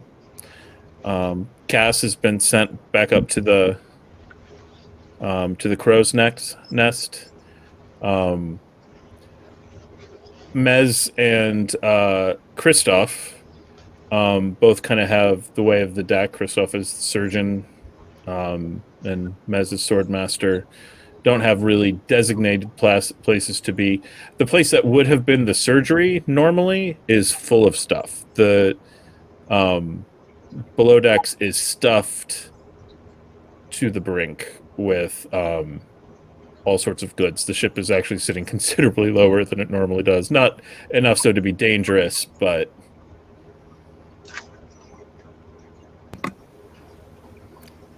anyone have anything they want to be getting up to? All right. You Go for it, Maz. Waerhilde. Going to Waerhilde. Yeah. Do you want She's to be doing? What? Oh, okay. So you come over with the sword, and Waerhilde is there, and she sees you and grins and goes, "That's a bit of a sparkle in your eyelash." Aye. Yep, for a challenge. I'm always up for a challenge. What do you think? And she has also brought her stuff aboard in the midst of all of this. She is carrying the Zweihander. The claymore is slung over her back, and the bastard sword hangs from a belt on her side. Numerous daggers and other such things arrayed around her. And she's like, it's really kind of close quarters for the Zweihander, unless I wanted to knock you into next week, and so she puts that over on the side. Also removes the claymore, and then pulls the bastard sword. This might be better. It's fine by me. Of course, we can always try it with the big one at a later day. Absolutely. And she steps back. And for now, let's leave the dice out of it. Mm-hmm. And she just kind of settles in, and you go into your dance. I go right into my dance. And the crew, remembering this, you actually kind of give a few taps at start, and they start singing a song at just the right tempo for you. This has kind of become a part of the ship's identity, and she's like, okay. Aye? And the bastard sword holding one-handed in her right, the armored glove in her left, and she's just watching you quietly. None of the usual pacing, none of the usual circling. She's like a rock there on the deck. I see.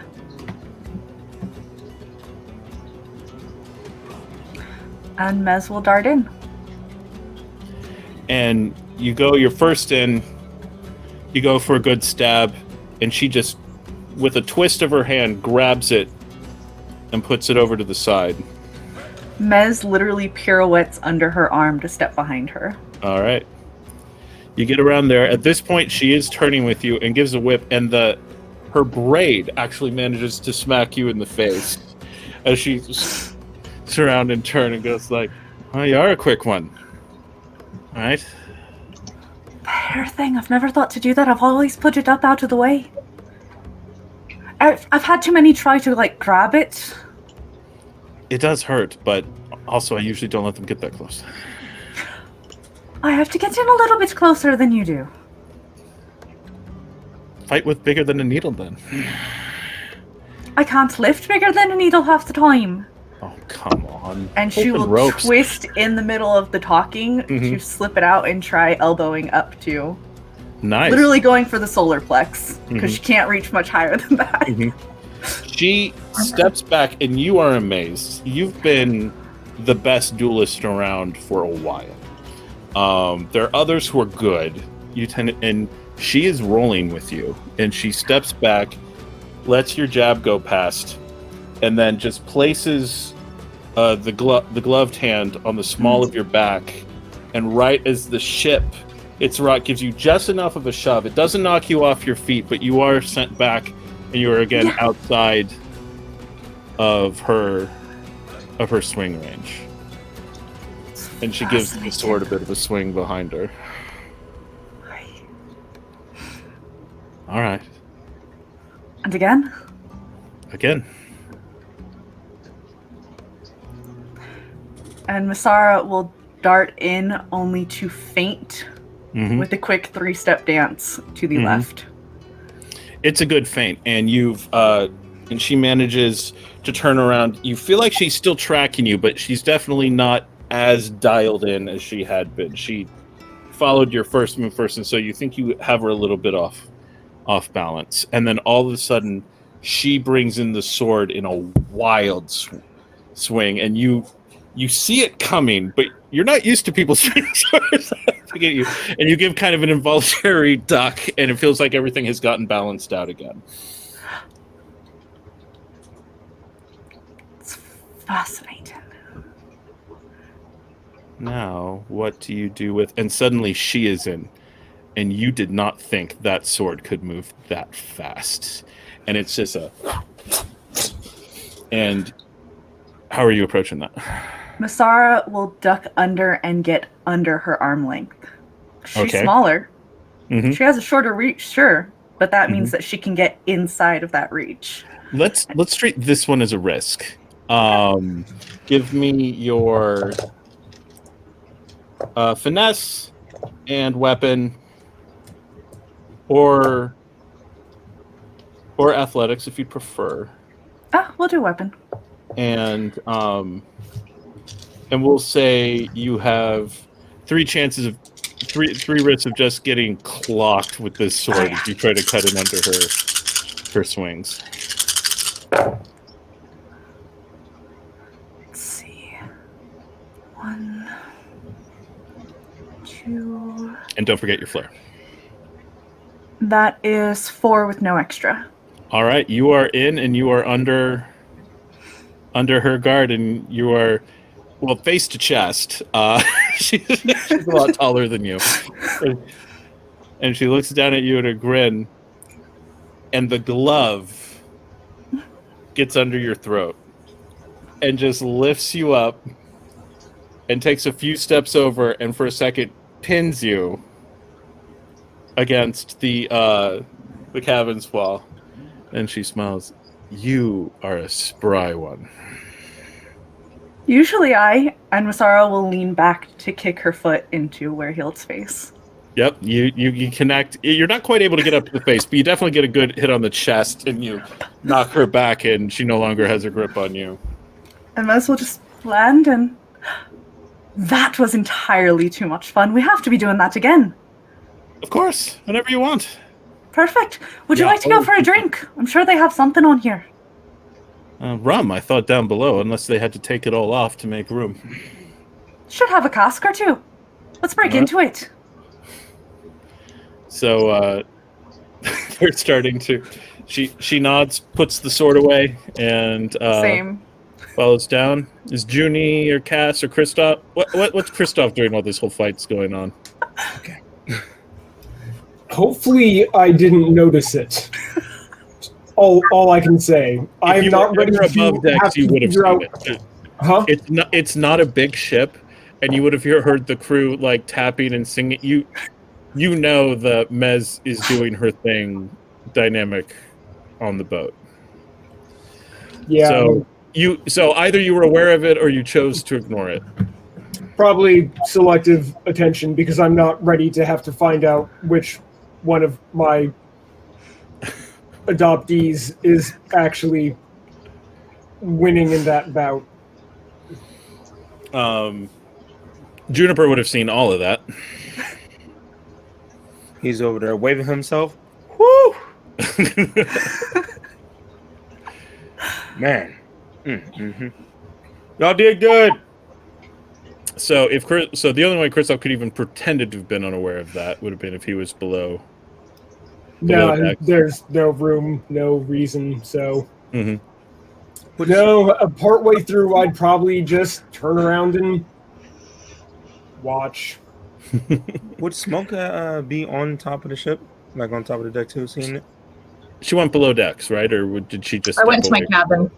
Yeah. So I would have probably heard like the stomping and stuff and chose to ignore it and just sat in there. So she's not up here. We can do whatever we want. So, Juniper would turn to one of the more burly guys on the ship and go, Okay. "You need to learn how to punch." Do I? Yep, and I'm gonna punch him in the forehead. Nothing to hurt him, just to get him riled up. So, yeah, you sucker punched this guy. And, who you got your list there, Salt, your crew? I'm guessing it's not Jonathan. No. See, Jonathan. He would have whooped my ass, probably. I want a sparring partner, and I didn't want to ask.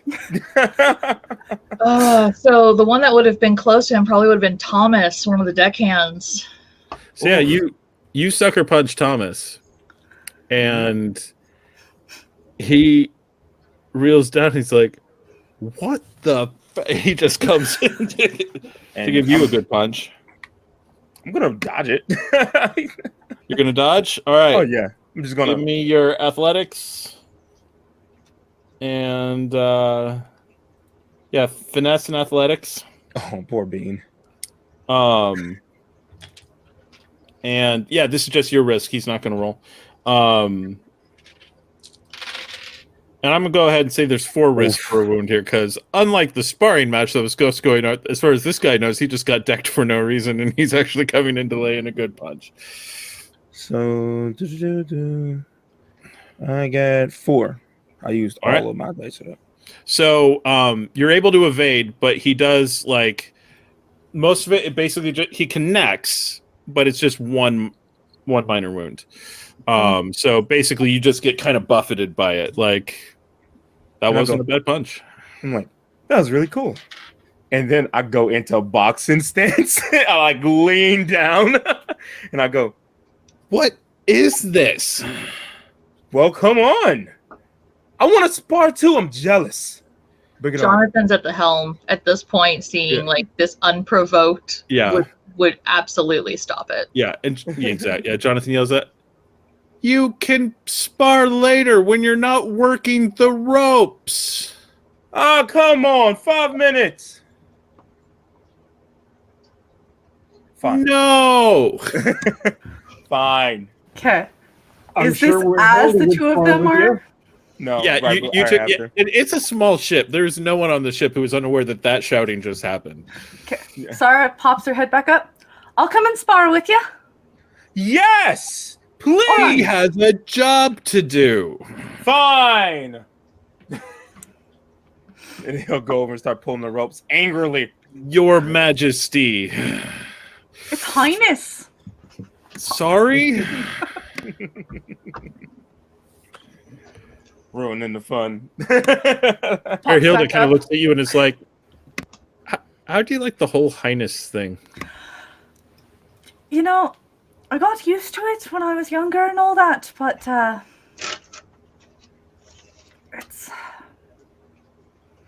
it grates at times. Mm-hmm. Do you even know what they call duchesses? Usually it's something along the lines of excellency. Yeah, I'm pretty excellent. That wouldn't be bad. Oh, you are, absolutely. Fine specimen. So you'll go on down. Meanwhile, Cass, up in the crow's nest, watching all of this chaos down below, maybe feeling a little bit left out. Cass is actually okay with not being involved in the fighting. You are kind of looking around. And how, like, is she doing her usual, like, knitting while she's up there, keeping her hands busy? Mm-hmm. Seems like a pretty clear day. One of the boys who's been working the tops kind of climbs up near you again and just kind of, there's not much for him to do either. The wind is staying pretty consistent, and so he's just kind of chatting, like, almost I was like, so, it's a bit of an odd crew. A little bit, yes. Junie likes to get into little fights like that. Thinks they're fun. That's the first time I've seen him do it. I've seen Mizara like. I've seen Junie do it before at the tavern at the Beso. I mean, tavern fights, yeah. I don't think he understands the difference between a tavern fight and fighting on a ship. I mean, you get knocked at the wrong time here, you end up in the water, and it's not always. I know, that's why I know that's why I'm not really eager to join them on that. Well, still clear weather like here. Captain seems nervous though. Is she okay? With Cass's passiveness for for high empathy, how would she have read the whole situation? This is a side of Smoke you are not familiar with. Smoke has always been the cool head of the group. Whatever the situation has been, Smoke has always just been okay, let's figure it out. Let's talk it through. Let's handle the situation. Maybe a little over eager on taking the ship that you would have liked, given that it was full of ghouls. But other than that, like, everything pretty straightforward. But yeah, she seems. And again, you haven't seen much. You've been up here, since you took off. But yeah, she's a little on edge. I mean, she is a little bit on edge right now. I don't know why, though.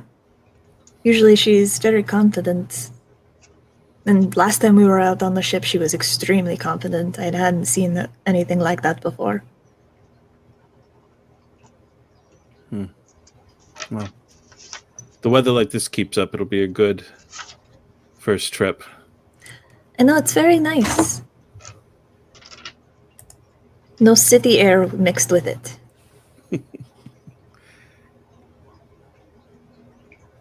Anyway, and as he starts going down, you get the odd impression of a little bit of blush in his cheeks, but he's kind of Oh no. climbing away. And the first day of sailing goes extraordinarily well. Meanwhile, on the remember names, Dan. The Sangue nell'Acqua.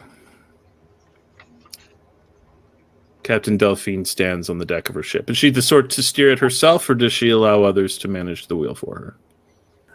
She's in a good mood today. There's been a sighting of her dear Reyna, so she's letting someone else take the wheel for once. Your first mate walks up to you. We've had confirmation, ma'am. We expect them to be coming around the Horn of Montaigne in the next 3 or 4 days. Do you want us to try to cut them off directly, or wait for them to make port? Let's let them make port. I want to say hi first. You know, it's been much too long. It'll be good to see her again. She might make trouble, like last time. Oh, I can handle her. Nothing that these two hands haven't been able to put in order. As you say, ma'am. What about the prisoner in the hold?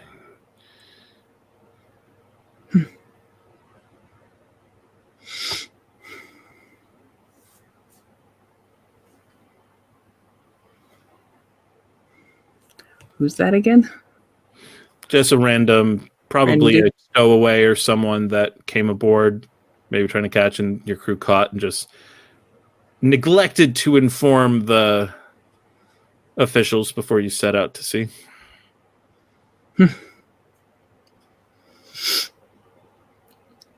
What are my weather senses telling me for the next 3 or 4 days? Beautiful, beautiful weather. The Mother Ocean seems to be in a very good mood. If you wanted to change that.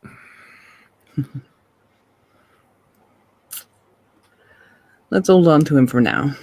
I think when trouble needs to be caused, he'll be very useful indeed. Tiburon is always hungry.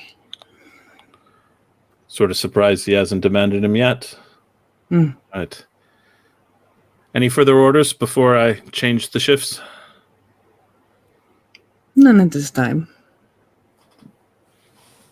And he bows and steps away. Day 2 of sailing.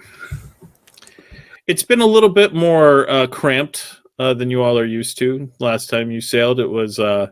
so it is still, though, about as opulent as a ship this size can get.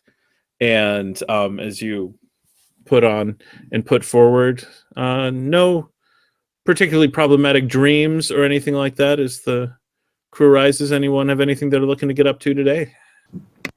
So with no recurring of the dream, I would definitely wake up more refreshed and have that same confidence back and be back at the helm of the ship. Or at least a topside looking over things, knowing Jonathan has it handled, but being that presence on the deck that everyone expects. All right. Anything else? I was going to say maybe at some point getting into a conversation with our other passenger. With Waerhilde? Yeah, she's available. She's a passenger. She's in that position of kind of being the one who hired the ship. though the crew's like, usually the princess is in charge. We're not quite sure how this works, but you know the client often gets a place pillar suit. Yeah, Cass. Go ahead. I was just like queuing. Oh, okay. All right, and she's just kind of there leaning against the mast and looking out over the waves. So you're gonna go with us to Lier, and then stop over. Where do you want us to drop you when we leave? Oh, I'll stick around on the island for a little while, make sure my little sister's got everything handled, and then I'll probably catch one of the ferries to the mainland, get to the city, see how the training's going. You can only leave a crew like that unaccompanied for so long. They start getting ideas of being in charge. Understood. If you're trying to avoid the mainland, knowing that there's a new colony, might be able to put in a good word over in La Buca. Can possibly set up some trade routes. Separate. I thought about that, but aren't they? And again, I guess they're everywhere. It's a little far, yes, but there are ships that do connecting trade. I mean, new colony means new opportunities. I'll certainly mention that to Runa. She's quite competent in her governorship, and I wouldn't want to make any decisions for her. She gets really irritated when I do that. Tells me to stick to yelling at soldiers and telling them what to do, and she'll handle her business. Thank you very much. And you want to also make sure you connect with the right captains and the right ships. Very true. But it was just a thought. Don't know if she's going to. Very appreciated. Beautiful weather. Maybe another time we can spar. And you'll see that she will flash this whole opposite camera thing. Her own pin that she keeps hidden. Have you ever done a multi-way sparring session? Not since training.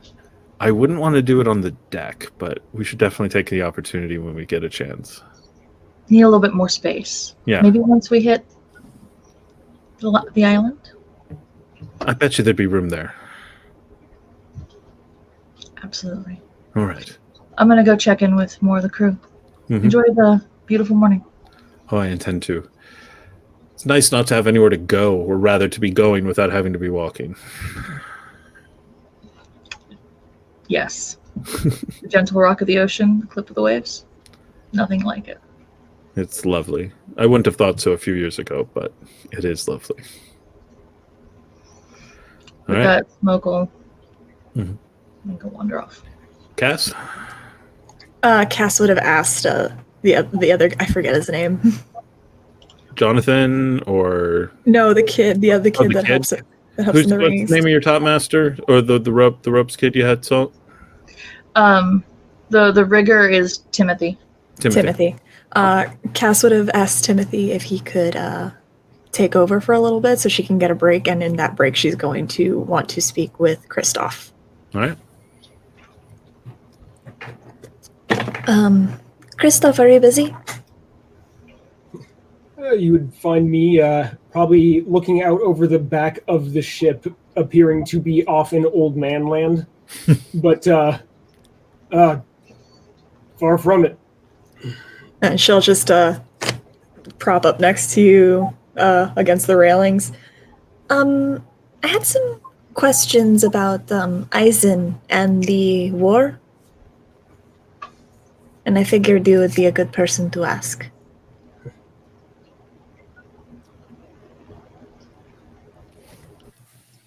Obviously, a lot of different thoughts and feelings crossing, but finally settling on ask away. Well, I know that the Inquisition went in a lot during it.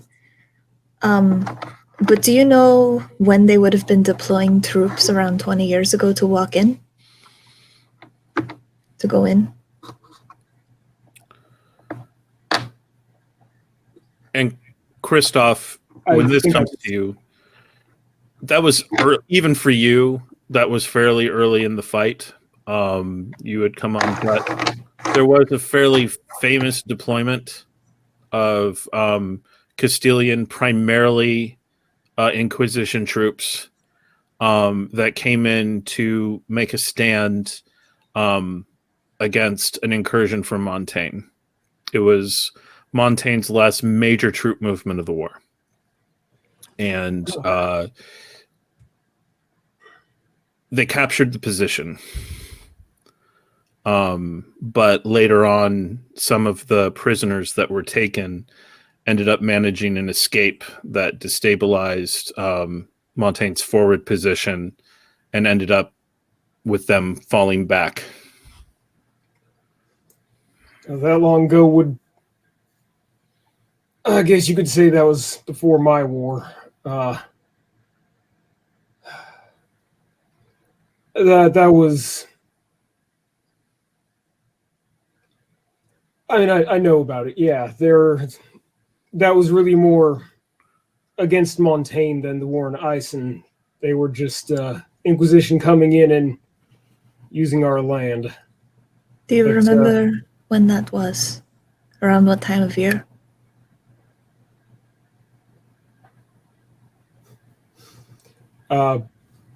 Would I? Dan? Yeah, that long ago, it would have been,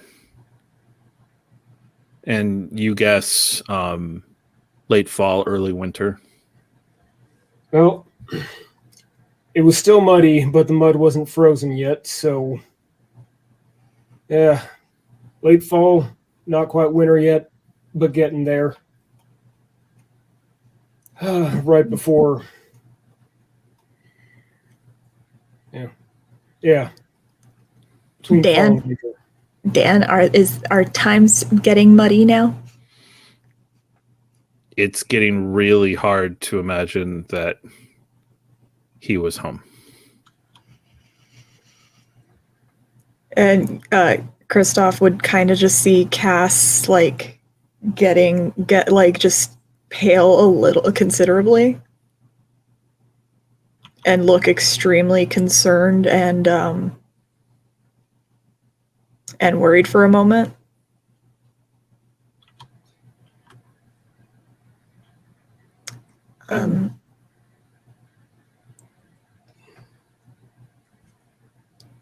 No, she's just she wasn't gonna say anything.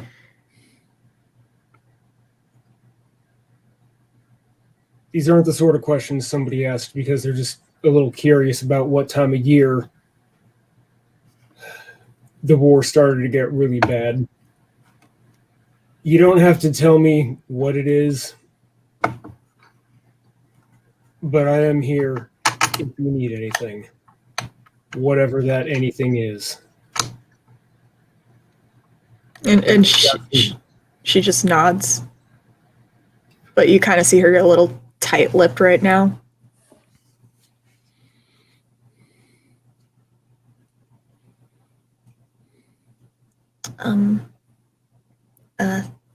Thanks. I just I needed to ask, and I figured you'd be the best person to do that. You might know. Well.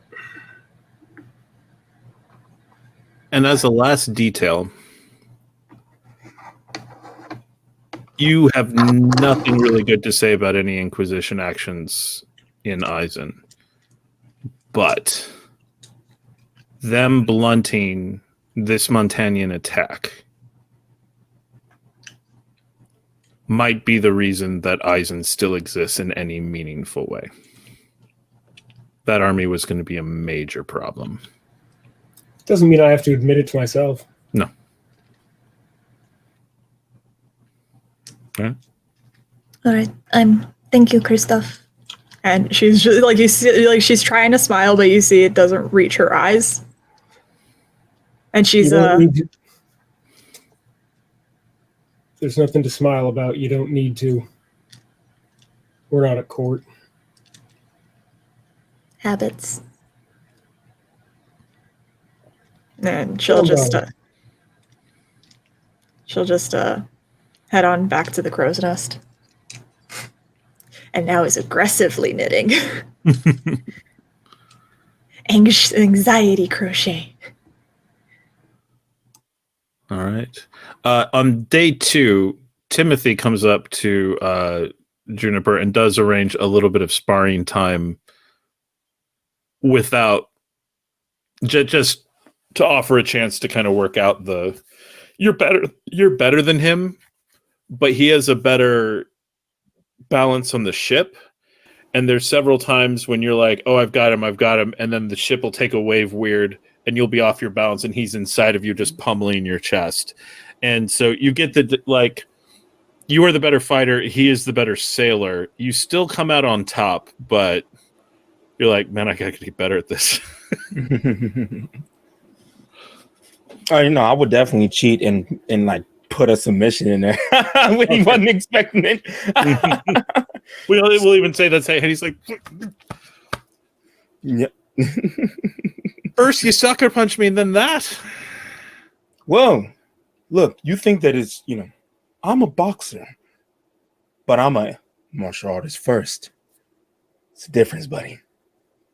We're sparring, not fight. I know. Okay, I cheated. I'm sorry. I'll give you one punch. And then right before I go, I'll just hit him in the forehead. That was a lie.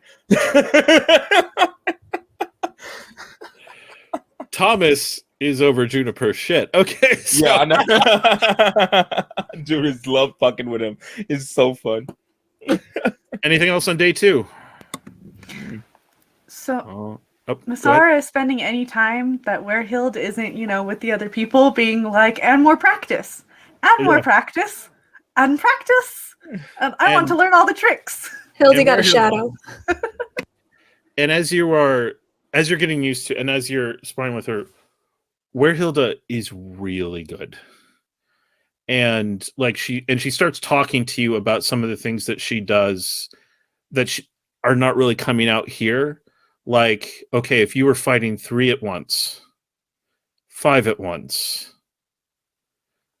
they're unarmed, but you can't let them touch you. And it's just like walking you through. And she's talking about fighting ghouls. I did that once. You tell her about... Yep. Is that how we got involved? No, that happened a bit after. Huh. At one point, she kind of pauses in the midst of all of this. And you can see why she is a company commander. Like, she's better than you, but she's teaching you in a way that you're like, every time she puts you on your ass, and she puts you on your ass a lot, she does it in such a way that you're like, oh, I bet I can do this better next. And like, she'll pull you back up and you get back into it again. You're sensing a lot of the way you've seen Kristoff teach in her, but she's even more charismatic and even more... She's taken his training and has expounded upon it. Yeah. And when I was just going, she's like, is he happy? Well, you see, he's grumpy a lot, but he's grumpy in the kind of way that a father who understands, not that I would know particularly well, but, the protective sort. Yeah. Where it's, you all are getting in trouble way too often for you to be doing. But also, I'm there to get you out of trouble every time. It's actually why he left. To protect us. And as much as I hated it, he wasn't wrong.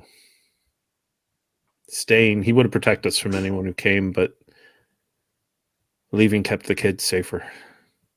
And it meant that I could go and do what I do, but I know it killed him. All that fighting just to come home. And he did. He saved home so many times. But then he couldn't go back.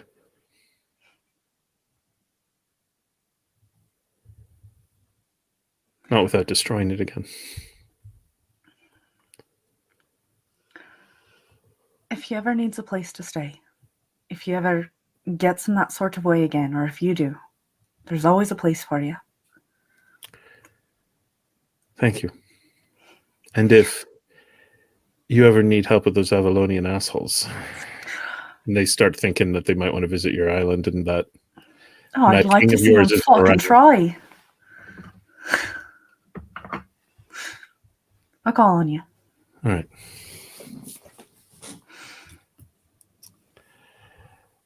Into day 3, you all are now cresting around the coast of Montaigne, and the sea traffic has gotten a little stiffer.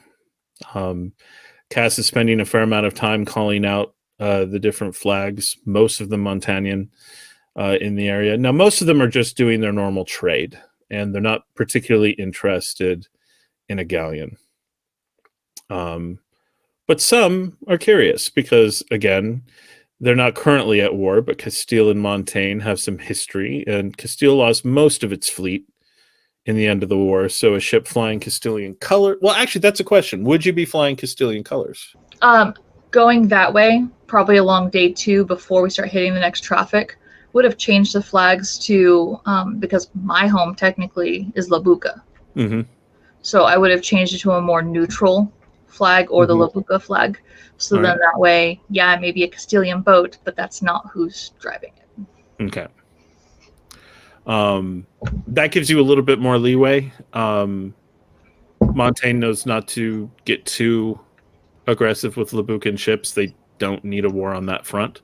There is, however, one privateer ship that seems to be getting pretty close to you all, and you all notice is keeping a close eye on things. It's closer than you'd like.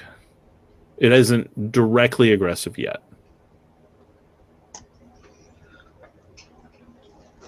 I'd like to take my spyglass out and look and see if I recognize any of the flagging,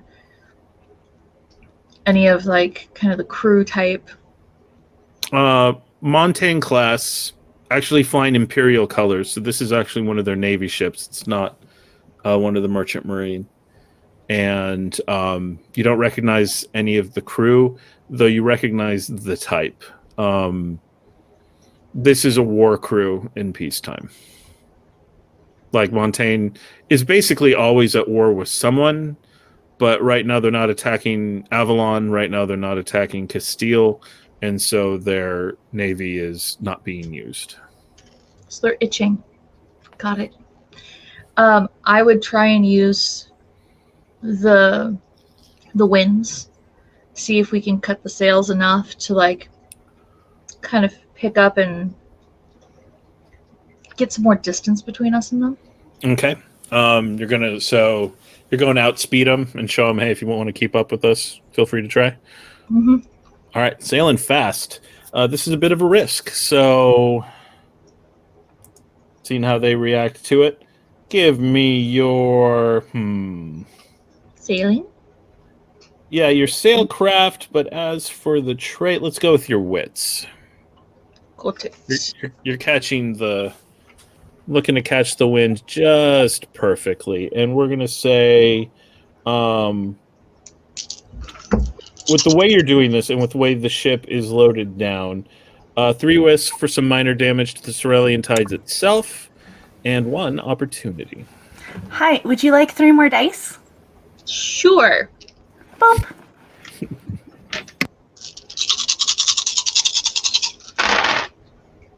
I love that sound.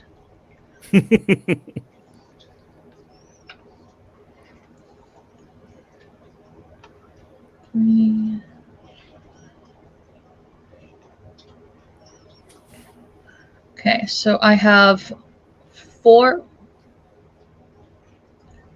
successes with one to sell.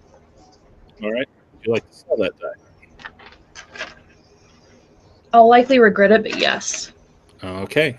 There are now 6 danger die. You have another hero die. And how do you want to spend them? Do you want to completely negate the damage, or do you want to grab the opportunity and allow the ship to get a little bumped around? Let's grab the opportunity. Okay. So all of a sudden, the ship, a flash of orders go out. Junie, you get caught a little bit behind, and as you're trying to get the ship into position, wind catches you a little bit awkwardly, and you can hear a little bit of tearing in the rigging. Nothing bad, but it's clear the ship got a little bit jostled by the sudden jump to absolute top speed. But sure enough, this other ship, it is loaded with cannon. It is loaded with people who are soldiers more than sailors, and they're just not the equal to what Smoke is doing. And so they start falling back as her ship starts pulling ahead. And as you're moving and as you're cutting through the water really quick, you can see coming up ahead, on the port side of the ship, what appears to be a little bit of floating jetsam. A bit of a ship that got lost at some point, and it's a box. It looks, because it's floating, it's probably still sealed. That might be some useful cargo if someone can pick it up. I'm gonna have a hard time with her name. Waerhilde? Waerhilde, thank you. I just need to spell it phonetically for myself. Just call her Hildy. There we go. Waerhilde, would you take that net right there and try and get that crate? She gives a smile. It's like, I get to try it out. Okay. And she runs down and starts working with the net. And at first she's a little kind of confused with it, but then gets her head around it, as like, kind of looks over to Kristoff and is like, not used to doing anything that wasn't big, hairy, and growling at me. And starts spinning around and just chucks the net out. And let's have her see how she does.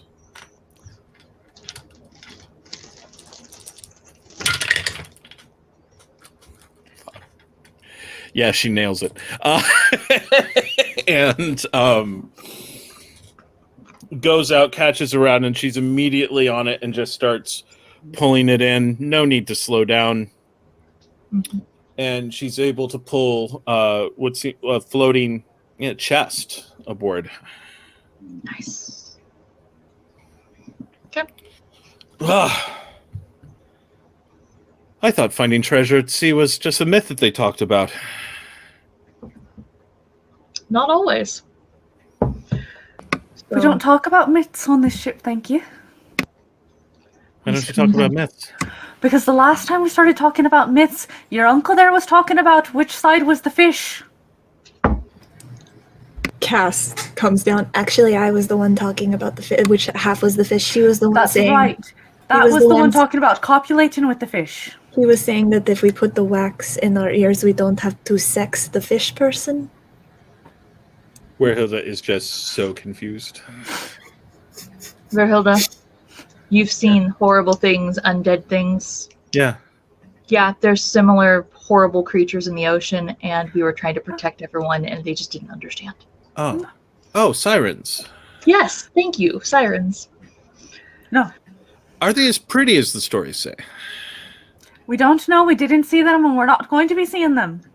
I'll tell you stories later. Okay. Shall we open this up? Yes. All right. I share with the crew, so I'm not concerned about hiding it. I am concerned if it has things in it. You're able to get it is locked, but the lock's been in seawater for quite some time, and so it's not a whole lot of work to pop it open. And you open up and you see a whole lot of Montagnan gold. Very nice. And you can add a point of wealth to the Cerulean Tides. I'll have them put that into my cabin so that I can account for it later. And by the time we hit like the end of this voyage, I'll divide some of that out to the rest of the crew. All right. And the crew's excited. Obviously. And particularly Montagnan gold, because very few of them are from Montaigne, and so who cares what happened to those guys? And even Junie's like, yeah, right. Who? I don't know anyone in the Navy, and so they're able to just they're looking forward to when that gets divided up. And day 3 comes quietly to a close, and you are all now coming up on the port city.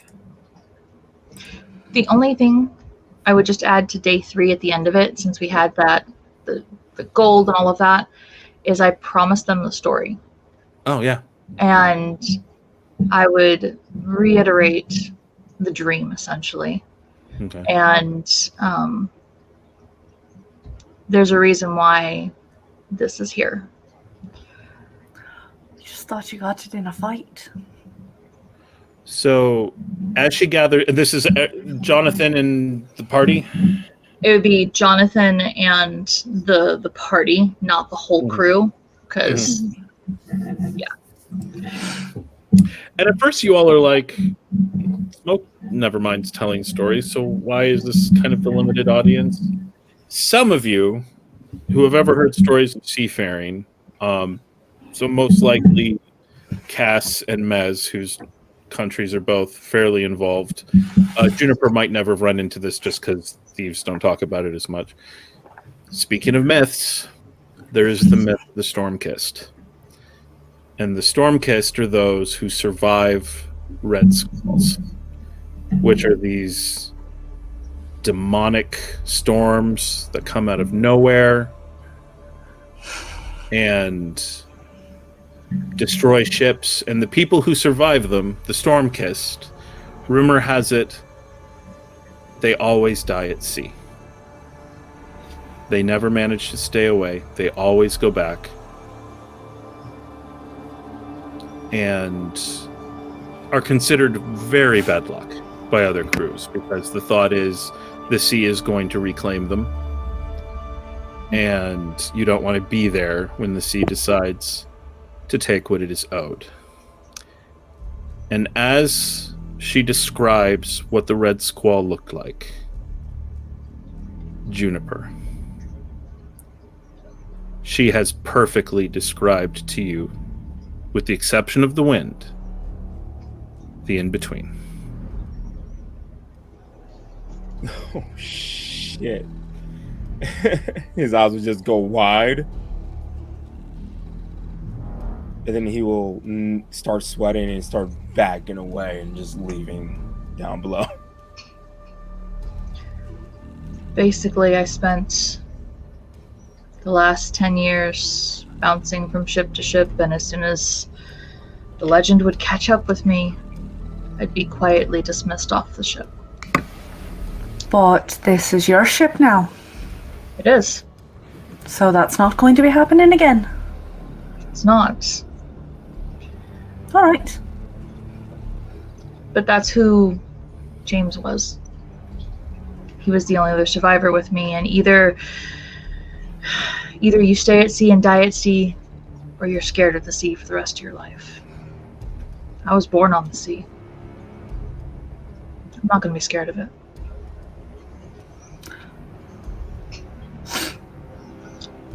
You asked for a story. Just wanted to make sure you knew. So they would kick you off because they thought you were cursed? Yeah. That's stupid.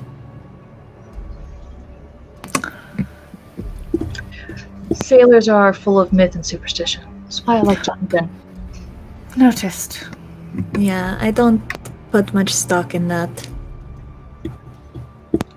Oh, Jonathan says from the side. I actually believe in more than most, but I'm generally of the opinion that the sea wants to kill us all, so hard to imagine that the Storm-Kissed could be any more mocked than the rest of us. And someone who's had, in my view, the luck to survive such an event once might have such luck again. But yes, it's a good one not to bring up to the crew until their trust. Till they understand that not all legends or myths are real. So now you're saying that. Yeah, but we've seen yours. We don't need to be talking about him. But we haven't seen the fish people. But see, You don't want to. I'm just telling you, you don't want to. We'll be fine. I'm still curious about which half is the fish. Just don't go asking around the docks. You'll get all kinds of stories. Don't need to be doing that. We don't. Okay. No. Jonathan finally shrugs and says, when they are visibly part fish, it's typically the tail. Aww. Now we have an answer. Have you seen one to confirm this? And he just gives you a smile. Have you copulated with one? It would be difficult given that the tail is the fish part. But the tail is the fish part? That doesn't... You don't know where the half starts and stops? Generally, the sirens attract people to eat them. Kristoff, why were you talking about copulating with them then? I was curious about that too. Smoke didn't say. They're not always visibly part fish either. Sometimes they look like perfectly normal people who happen to be sitting on a rock in the middle of the sea, singing a song that you can hear from a distance. I'm going to ask Leon. He'll have the answers. I'm going to go check on Junie. Cass chases Junie down. Oh yeah, are you okay? He's like looking for any type of alcohol.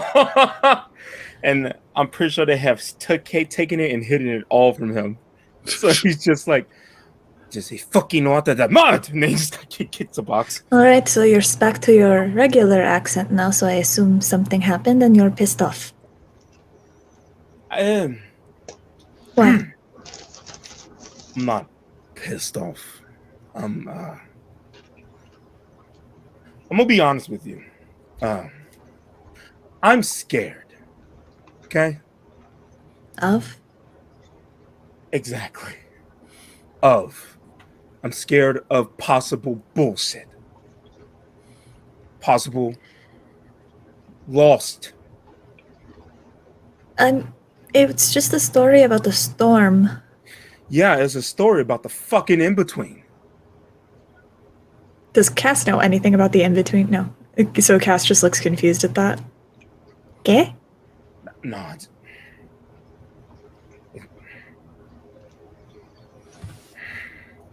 it's you know how I do my thing, right? See. Well, if something goes wrong, or you just happen to have a bad fucking unlucky day, there's a place called the in-between. And you don't come back from that. So the fact that she came back from that is fucking terrifying. She didn't say she went to the in-between. She said she went into a storm. You're not getting it. You know, just walk off. And then she'll let him walk off because she's pretty sure he doesn't want to deal with people right now. Where is the alcohol? Jonathan's like, you get 1 cup of rum a day. You know that, boy. Fuck!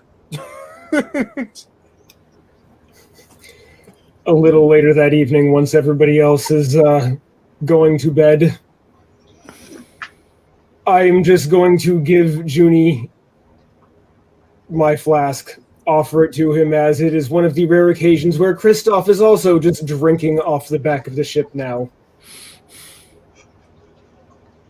Thank you. You are a godsend. Tell no one.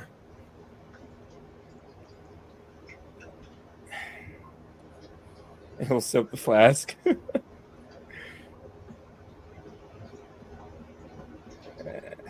I have to talk about it? So, do you have to? Mm-hmm. You don't have to.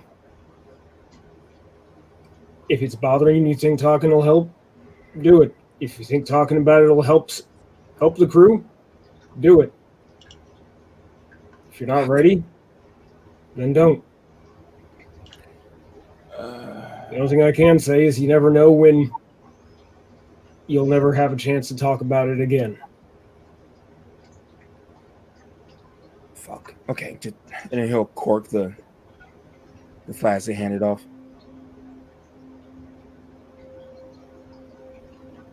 I run away from these situations. Whenever I have potential people that I extremely care about, I don't fucking stay at one place. But here I am on a boat with people I care about that have protected me on a number of occasions and vice versa. And also give me an immense amount of money, even though I told her to stop doing it. But I've never had a problem with the way I do things until that fucking, and he points to the head, signature the crown, that fucking thing.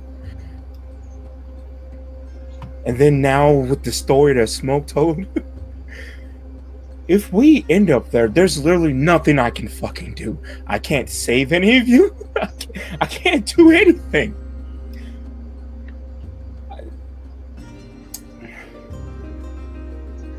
You're wrong. Am I? Yep.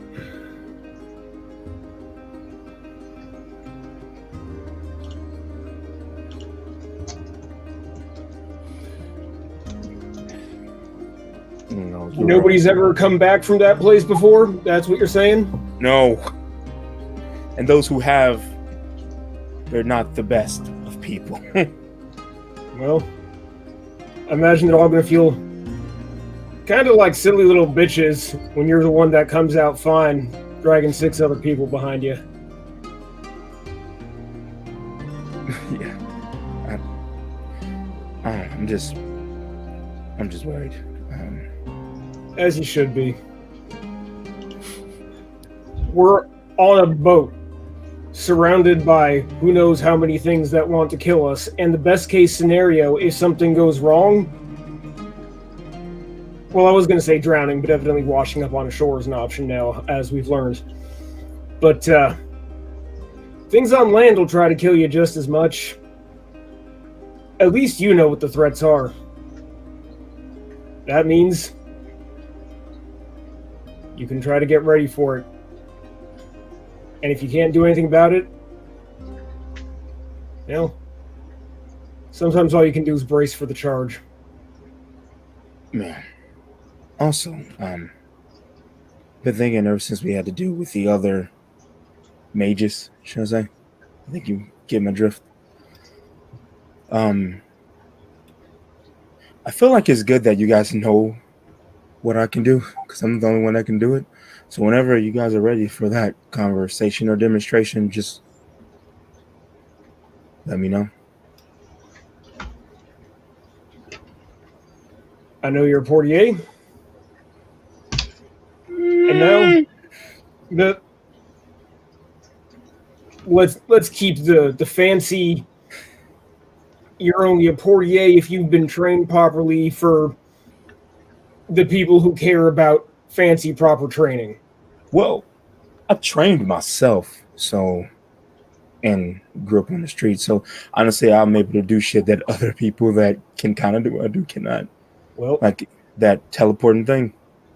I haven't seen anyone do that unless they were walking. Me, Hildy, Smoke, probably most of this crew actually will tell you that training doesn't matter. You'll learn it while you're doing it. Yeah. Thank you. And also, how the fuck are you not drunk with this? Just like, close the flask and hand it over. God. Because unlike you, I don't just keep drinking it. Yeah, I might have a problem. You do. Okay. But that's enough to help you get to sleep. Enough to take the edge off, as my mother used to say. Yeah. Thank you. And I might need to apologize to Cass. I kind of freaked on her in the middle. Yeah, I heard that through the walls. That was going to be the next thing I was going to say. You might want to, if she's not already, or if she's already asleep, at least talk to her in the morning. I'm so bad at apologies. Nobody's good at them. The only people who are good at them are con men. That is true. Good night, Kristoff. Get some sleep. And he's gonna walk down and try and sleep. Morning comes. And there, coming up, under Jonathan's perfectly able night hand, is actually on both sides of you now. Land is visible. To the west, in the far distance, is Avalon. Looking bright and green there over the... And then to the east is Lier, the Montagnan side. Very international city, one of the larger ports really in the world, primarily because it's the main... anything from the continent going to Avalon usually goes through Lier at some point, and so it has become one of the major holds. And as the ship starts to come in, there's a sense of expectation almost in the air. It's a bit overcast. Some of the beauty's gone away. The air has started to chill. We're now farther north than certainly Cass would be used to. And though the Eiseners, if anything, are starting to actually get to the point where, hey, maybe we could be comfortable in this. And starts to pull in, and Jonathan goes and stands alongside Smoke as the boat is passing. How high of a profile are you meaning to keep?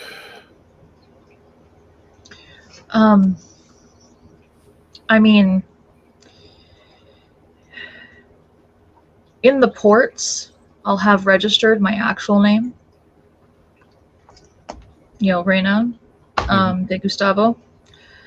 Smoke is kind of the name for person to person. So I'm going to stay up on deck and be watching and guiding in, because I want to make first contact with when we hit to dock.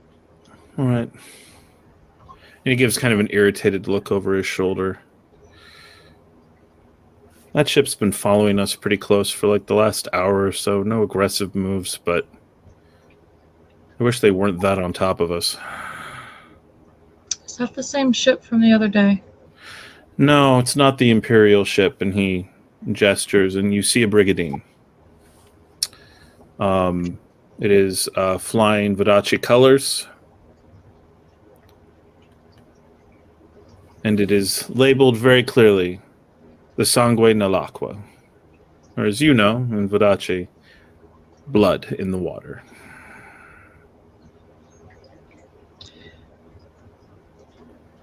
Now, have I been keeping up with some of this? You've never heard the ship title before.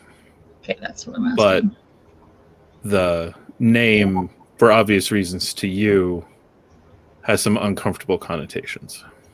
Absolutely it does. Generally, you don't hear names like that outside of Labuka. So, I'm going to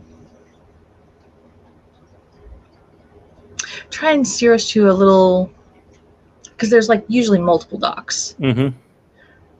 I want to steer us towards one that's going to be like an easy out. All right. Like usually towards the ends.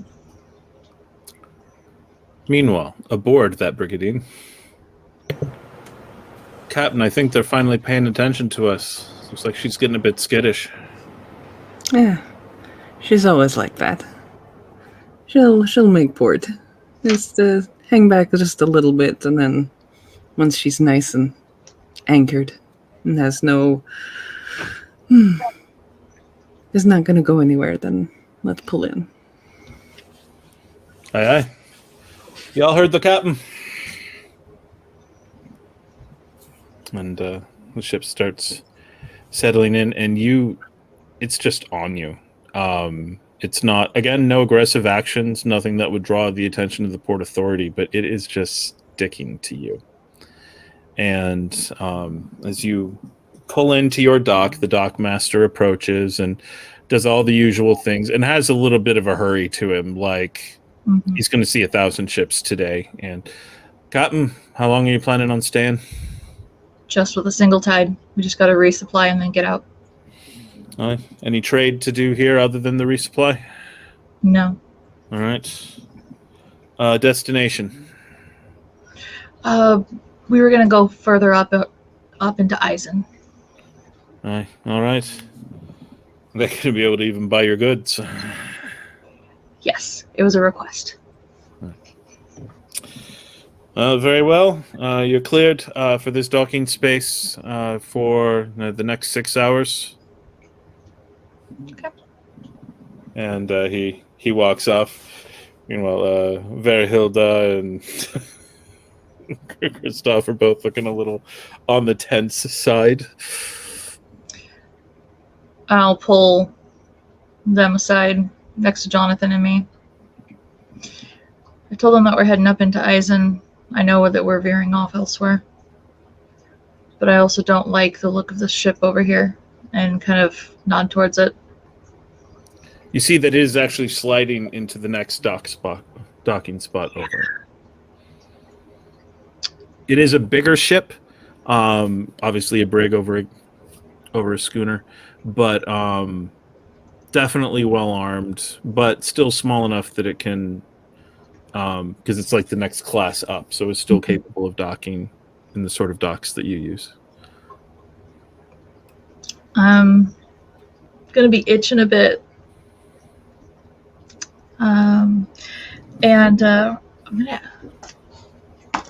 I believe I can activate a certain thing without spending a hero point yet. Correct. When I activate the minor, and this is the no characters can successfully avoid your notice, either by making a hide risk, or similar means, unless they have a supernatural ability to do so, such as sorcery or an artifact. I can activate it once per episode. So I'd like to turn on my senses and keep an eye on that ship.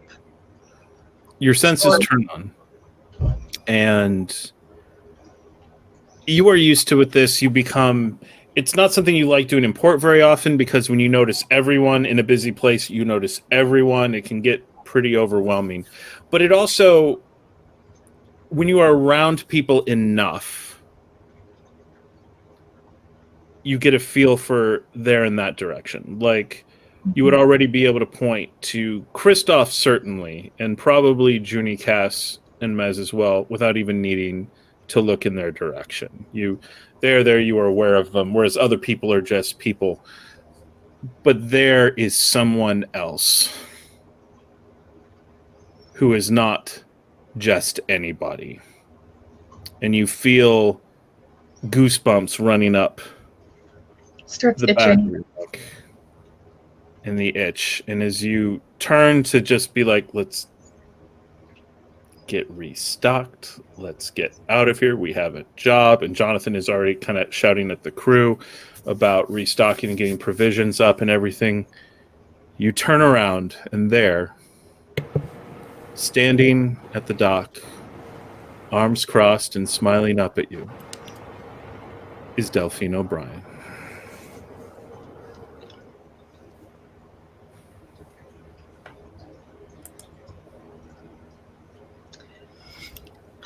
Well, there is a horror from my past. Sorry, Smoke, did you say horror or whore? Horror. Are you sure it's not the latter? Look what she's wearing. You really don't want to make her angry. Though I think she's entertained at this moment. So you're saying I shouldn't be bringing the pin out? What can I do for you, Delphine? See that you are now captain. Ah. Indeed I am. It's good to see you, love. Did you miss me? I missed you. About as much as barnacles having to be pulled off the ship. Yeah. Necessary maintenance, especially if you want to keep your ship, if that's what you're calling this, afloat. Aye, it's my ship. And she floats rather well. I noticed. I was very impressed. But how does she handle in rougher waters? I handle her just fine.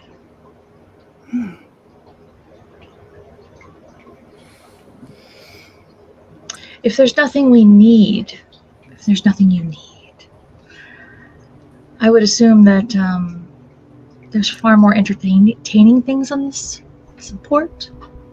Oh, no. I was just, wanted to say hi for old times and to, wish you luck, as it were. See, a little birdie told me something. That there's something you're looking for.